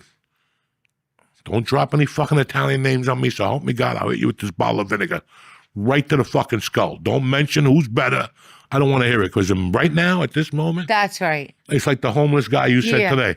There ain't no better place than where That's we're at. right. So shut your fucking pie hole with that shit. And that's the problem you have. Yeah. Well, it's an overload. It's overloaded. I'm telling you, it's the swipe left syndrome. I'm just using that as the metaphor to what I'm talking about. It's like, there's always something better. The grass is always greener. Oh, you like that place? But no, try this place. But now that we tried that place, that pasta, no, now you got to go here. Now you got to go there. And they'll show you the line around the corner because this is what this person, this influencer, is saying is good. But you're talking about, like, for that moment, we give that place the love. That's the place, that's the place, that's the place. The next influencer goes, no, not that place. I found a better place. While you're eating, you're saying, shut up, enjoy this place now. What do you mean? We got to go to another place now? We just got here. It never ends. It's a swipe left syndrome. It never ends. It's the ADD. Swipe left syndrome. You know, I live in central New Jersey. Since I've been there, I like 2 restaurants. Both of them are on like weird now.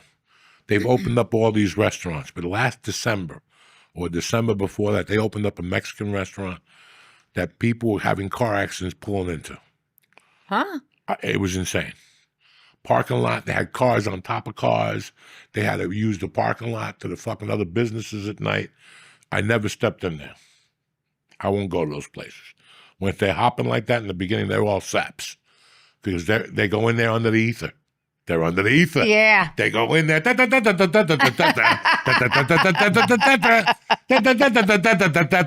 We're all great. Let's take a picture. And they pick up that margarita not knowing it's $22. And they're just pumping the ether like Vegas. And now your girls come. And more. And now nachos and chips. Everything sucks. I'm but getting you were the drunk. ether. You were drunk. You dropped 300. Now you get home after fucking and sucking, and you correlate the fucking and sucking with the Mexican bar and the Mexican drinking you went to do the night before. Trust me. The mind works so fucking weird.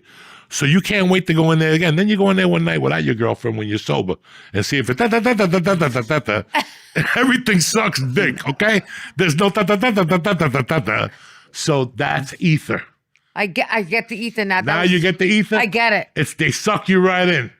They get it. suck you right the It's fuck almost in. like you're under the influence. And right away, yeah, you're under the influence. You're under the influence. And you don't even know. And then you go in there one day when you're sober because you left your phone the night before. And you walk in there and the waiter's picking his snots. You know what I'm saying? Eating his fucking boogie straight from his nose. That was a great time. Boy, I felt great. I felt great now eating that brisket with the same waiter. You know, you're right. It's like you go back in and the lights are on and it's just a room with some chairs. That's it. And a chef and some food. It's not the magical place that we're making it out to be. It is. Right? There's an article, either an article or a book coming out. I read this the other night again. I do not know if this is true. I do not know if this is true. Don't quote me. You know how life is. Yeah. Oh my God. 8 women have gotten together. 8 women have gotten together. 8 women. And what did they do? You ready? 8 Yeah. women have gotten together from the metropolitan New York scene. And they're ready to file a big-time lawsuit against the owners of Studio 54 because they got raped there in the 70s. And get the fuck out of here! Again, they went down there. Quaalude,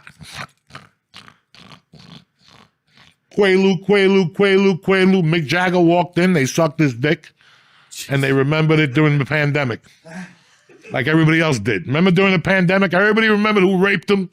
During the pandemic, they shot Ether Air. Everybody remembered who held their mouth 20 years ago at a fraternity party? Who grabbed your pussy when you saluted the soldiers? You know, everybody remember.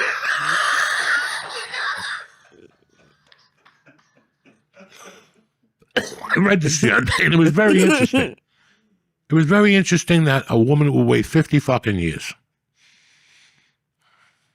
50 years, 8 of them. What happened to them at Studio 54? They say they got raped and sexual. You know, everybody said it was a party. It wasn't for us. It was a night of hell.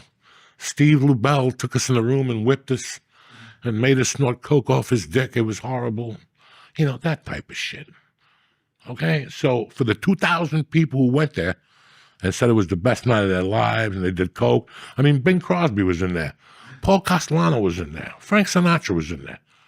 Okay? But now these 8 women say that in 1978 or 77 or 73 that this happened. You know, and it's like, Jesus Christ. What the fuck? What the fuck? I don't even know why I brought this up now. Fuck it, we were already high. We might as well bring up some more shit to confuse the fuck out of us. That pill is kicking in. Oh, it kicked in a while. Look at this poor bastard. Me, I'd go for 2 more. 2 more what? 2 more of these motherfuckers. Why? But why not? It's Monday night. It's Labor Day weekend. You ain't got dick. I ain't got dick going on. It's Labor Day weekend? That's it. This Friday, Saturday, Sunday, Monday. It's over. Summer's over. It's over. Wow, that's scary. You can't wear white no more. Shit. That's it. You got to put on the dark fucking. I want to see you do stand-up right now. No, leave That him would not alone. go well right now. Leave him alone, please. Leave him alone. Don't bother. Leave me alone. Leave him right there to sit there. I'll He'll do be it right fine. now. Once he gets some pizza Let's in hear him. one line. No, leave him alone. Let him get some food. Then he'll do stand-up. He'll jump up and down for you. Look at his eyes. They're like Yeah, that's Those are what Jewish. half closed. Those are Jewish eyes. Now, Ducci, did you have a good time shooting outdoor nights? I really did have a great time. I like being away. I like being out of my environment and on location and not around familiarity. You know, I like shooting in New York because I love New York. I'm a born and raised New Yorker. On the island of Manhattan, not the Bronx, but I do like the Bronx. But I am born and raised in Manhattan. I like shooting there.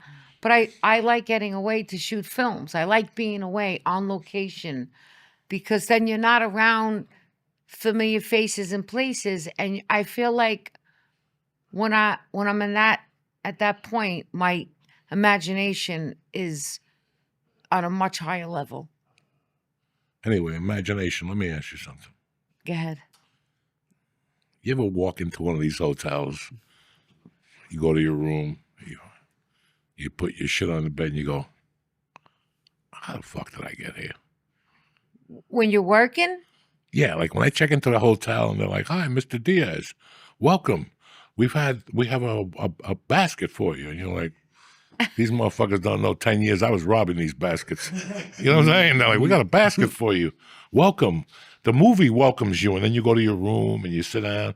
It's a nice room. You got buckets and sodas. But I gotta tell you, those are my proud moments. I understand, but you ever Because sit I go, there and shit, man, I earned my know. friggin' way. This little shit cockroach from Harlem earned her way to not a hotel room. I could get myself a hotel room. You understand what I'm saying? I in this position. understand. But those moments that I'm answering you, how I feel about that, are surreal for me and proud moments for me. Because I'm like, boy, you know, my ex, Joe Maruzzo, he's an actor too.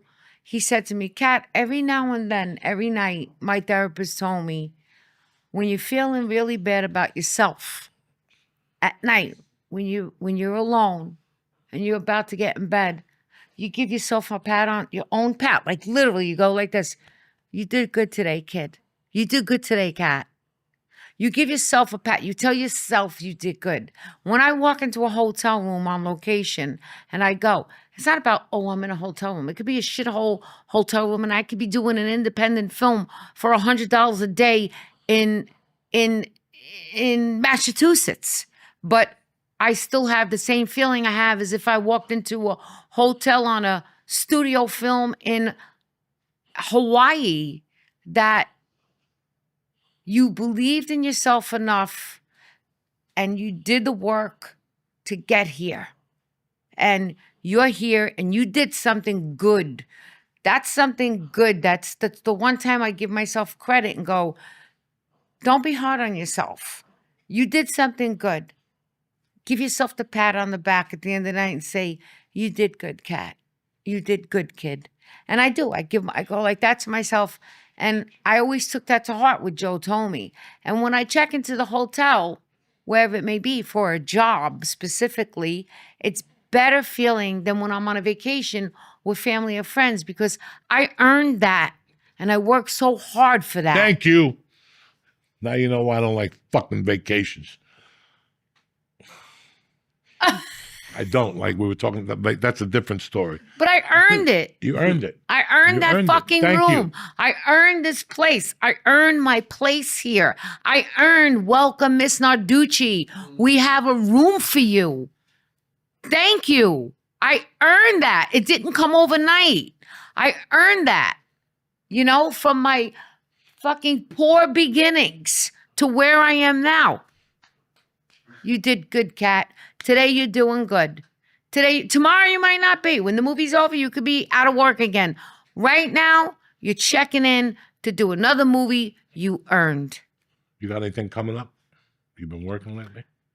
Right now I just have the series that I wrote, and I'm hoping to get it done as a movie, which I was just told by somebody that I love and respect, that you all know, but I can't say, saying that because I wrote 8 episodes of a series of my life, and the person read it and said it's going to be a movie. So I'm going to be like trying to get that made right now. And hopefully Godfather Harlem's coming back for season 5. No. And They destroyed it already. no, come on, give They Chris did. They Marcato really- another no. chance. I love Chris, and I love that show. I love that fucking show. You just weren't crazy about There's season like, 5. There's like 3 of us that really like that show. And we've all looked at each other and said, what the fuck was that? It reminded me, you know what it was reminiscent of? Yeah. Miami Vice. Last season of Miami Vice, they were chasing a guy that had Martians. They were doing that. Remember that the guy became somebody else? Don Johnson had fucking whatever. He forgot who he was, so he became a renegade drug dealer. You're like, what the fuck happened Right. to Frank Zappa? What happened? And that's what happened. What happened was, with that show, the cocaine, but with other shows, you know this happens. The show is great the first season, then one motherfucker decides Right. to leave, one of the writers, And then the second season is strong, and the third season is stronger because now they're bonding. But usually the fourth and fifth season, now people start using those 2 years to get bigger and better jobs. Yeah. And now you got to bring people in. Plus, the executive producers move on to other projects, like Chris did. Chris moved on to that fucking Heartbreak Hotel with those dudes. That wasn't that good. You know, I never that saw that I yet. tried. I tried 2 episodes. Great cast, but just it was overdone already. Was it? Yeah, somebody already did that. Okay. And they shot him to the point. And it was, Giselda. When they released Giselda, they talked about that place. So then he came back and... You mean Griselda Blanco? Yes. He didn't do Griselda Blanco. Or maybe he did. No. That was Captain Zeta-Jones, right? That was fucking the Spanish girl. She's dating the quarterback from New England. Oh. What's her name? Sofia Vergara played that girl. But the point is that he had I'm sorry. Yeah. once they move on to other shows, and it happened a ton of shows. That show on ABC, David A. Kelly got really hot for a while. Michelle Pfeiffer's husband, I think he is. Oh, yeah. They built a studio around that motherfucker in Orange County. They built a 4th studio because the guy had so many projects, David R. Kelly. I think he had like the one about the 2 Italian. He had a ton of series on ABC. And, after a while, you start moving from show to show. You bring your best people. Yeah. And those shows suffer. And that's what happened to Godfather Hall. And it broke my fuck. I mean, the 4 episodes was about Bumpy Johnson. Then Bumpy Johnson disappeared. And then you got fucking hit by a car. And then, Right. it was like, what the fuck is going on here? Right. So, but I still love I have you. a question that has nothing to do with the Godfather Harlem. What? Are you seriously going to come with me to Empire Casino? Yeah, I'd love to go up there one We day. need to go to Empire Casino. Is it that? Now, how the fuck? They just told me that It's in Yonkers. gambling got shot down in New York. That shit I was talking about is What? done. Jay-Z is bringing a casino to Manhattan. 42nd Street. Yeah, to 42nd. It got shot down? Somebody told me the other day, it works in the city, he thinks it got shut down. I don't think so. No, I've heard That's of still alive. I've heard of it there, and I've heard of it on Coney Island. Coney Island Casino? There's a lot of people talking about putting it there. Yeah. The one I heard about was by Hudson Yards. Yeah, that That's one too. the one. That they're going to have a fucking place as big as the Garden. A casino. What do you really think that would do to New York City? Cripple it. I don't think it would be good. Do you see what's going on in Vegas? No. I spoke to our dear friend today. Said he got to the airport yesterday and he could count how many people were in the airport in 2 hands. Vegas on a Sunday, all the hookers are flying out, strippers, fucking everybody's flying in for the week conventions. Yeah. And what it is, that's it. That's it. People just, They don't have the money right now. they don't have the money. So Vegas is suffering? Oh, go on the internet tonight when you go home. Bad. Down like 70%. Yeah. 70. Oh my God, they're lying. They're putting fake numbers, and they're still charging the fucking resort fees and the whole fucking thing. Not at Empire Casino in Yonkers. No. I get on the 4 train and I get there on the 4 train. I get off in Yonkers. Last stop. And I love it. What kind of people in there? Top notch. Beautiful Beautiful people. real people. They graduated from OTB. That will go to Udi's. What's your restaurant? Rudy's. Rudy's. No, they won't.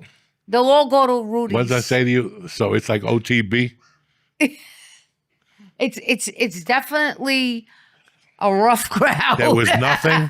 There was nothing like playing hooky and taking the bus to Fort Lee and going to OTB in the city on 181st Street in Port Authority. What kid is cutting school and going to OTB? You? Holy shit. And we used to cut school to go to the thing in Connecticut, Highline, too.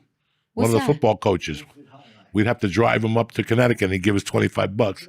Cy Lawrence, heavy Cy. Wow. Oh, yeah. Yeah. But I loved all that. My mother took me to my mother was a gambling degenerate. So she took me to Yonkers. Listen, when you go to Yonkers Raceway at night, you got problems. That's where the casino is. Yeah, you got The problems. Trotters are right there. But you go in the daytime. I go in the day and I leave. I went the other day, 2:00, I got on the 4 train. I'm sorry, 1:00. I walked into the casino like 2 o'clock. I left the casino 11:30 at night, but I take an Uber home. And I take an Uber back to the city. Is it still alive? That many hours, and I lost track of time. I think I'm coming out. It's 4 o'clock. I'm like, what? 12 o'clock at night? I lost my mind. And they have blackjack and stuff there? They have the virtual blackjack. You know, it's a big screen with this like virtual pretty girl, you know. I do slots. Me too. I'm a slot dude. I love it. $20 and let it roll. I love it. Another 20. Then you got to go back to the ATM. We gotta go. They take a 20. No, you always have that hit. The that 20 in your ATMs are all sneaker. around the casino. They're Oh, right yeah, and there. they charge you $18. Oh, yeah. And then you get home and you bought a fucking property in Russia. Get the fuck out of here. I don't use an ATM anywhere but fucking where I go bank. Because next thing you know, you bought a boat in Puerto Rico. You're over there. That's fucking Yonkers, dog. They got that shit wired. Yeah. And when they take your number and one day they just make a sweep. Yeah. And you bought a fucking plane, you know, and you don't need that in your life. I love Yonkers Casino. Oh my God. What slot do you like? It's like this. What? What slot do you like? I I'm a Wheel of I Fortune. like this one. It's called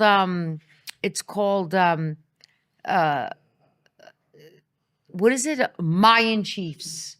Oh, okay. It's a Mayan chief, and I like this other one, Dragon Slay, and then one other is it's called like my nickname is Kitty.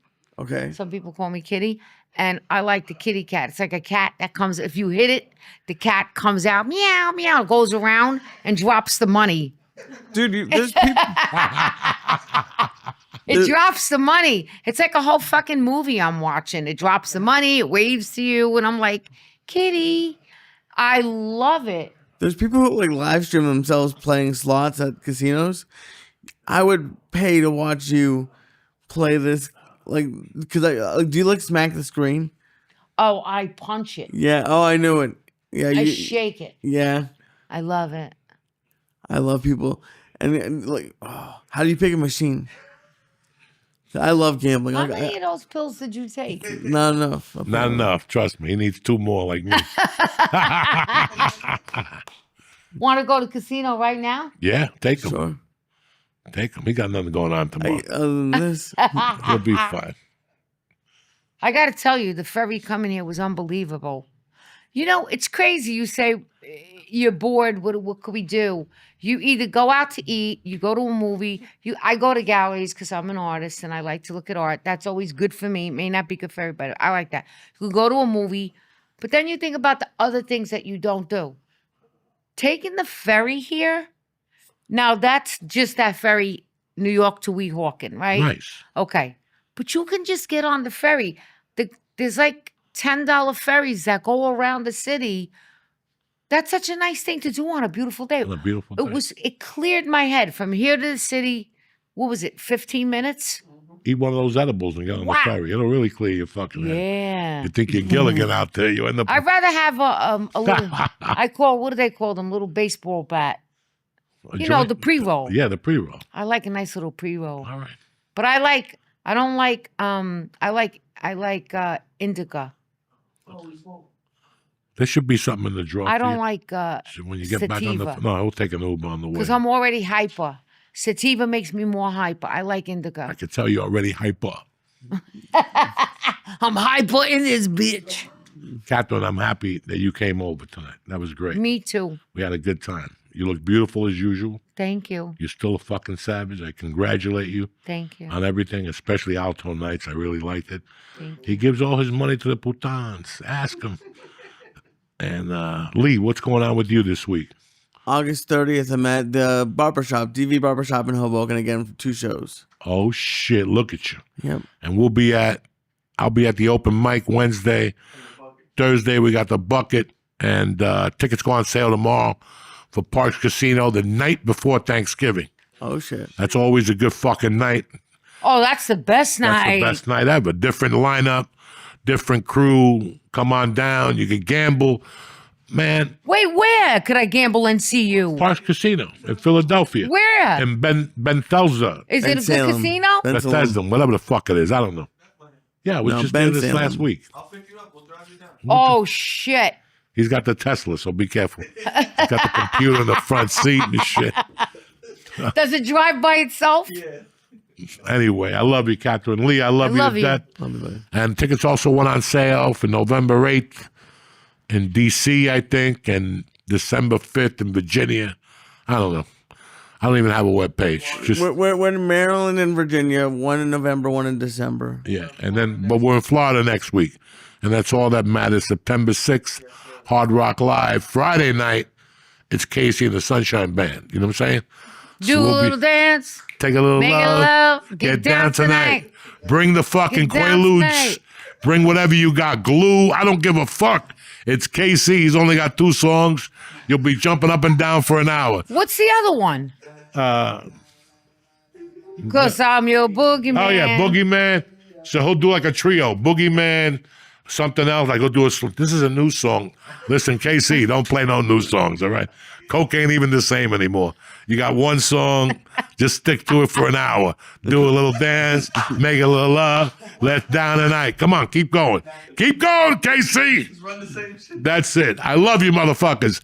Have a great week. Stay black, and God bless you and your families, cocksuckers.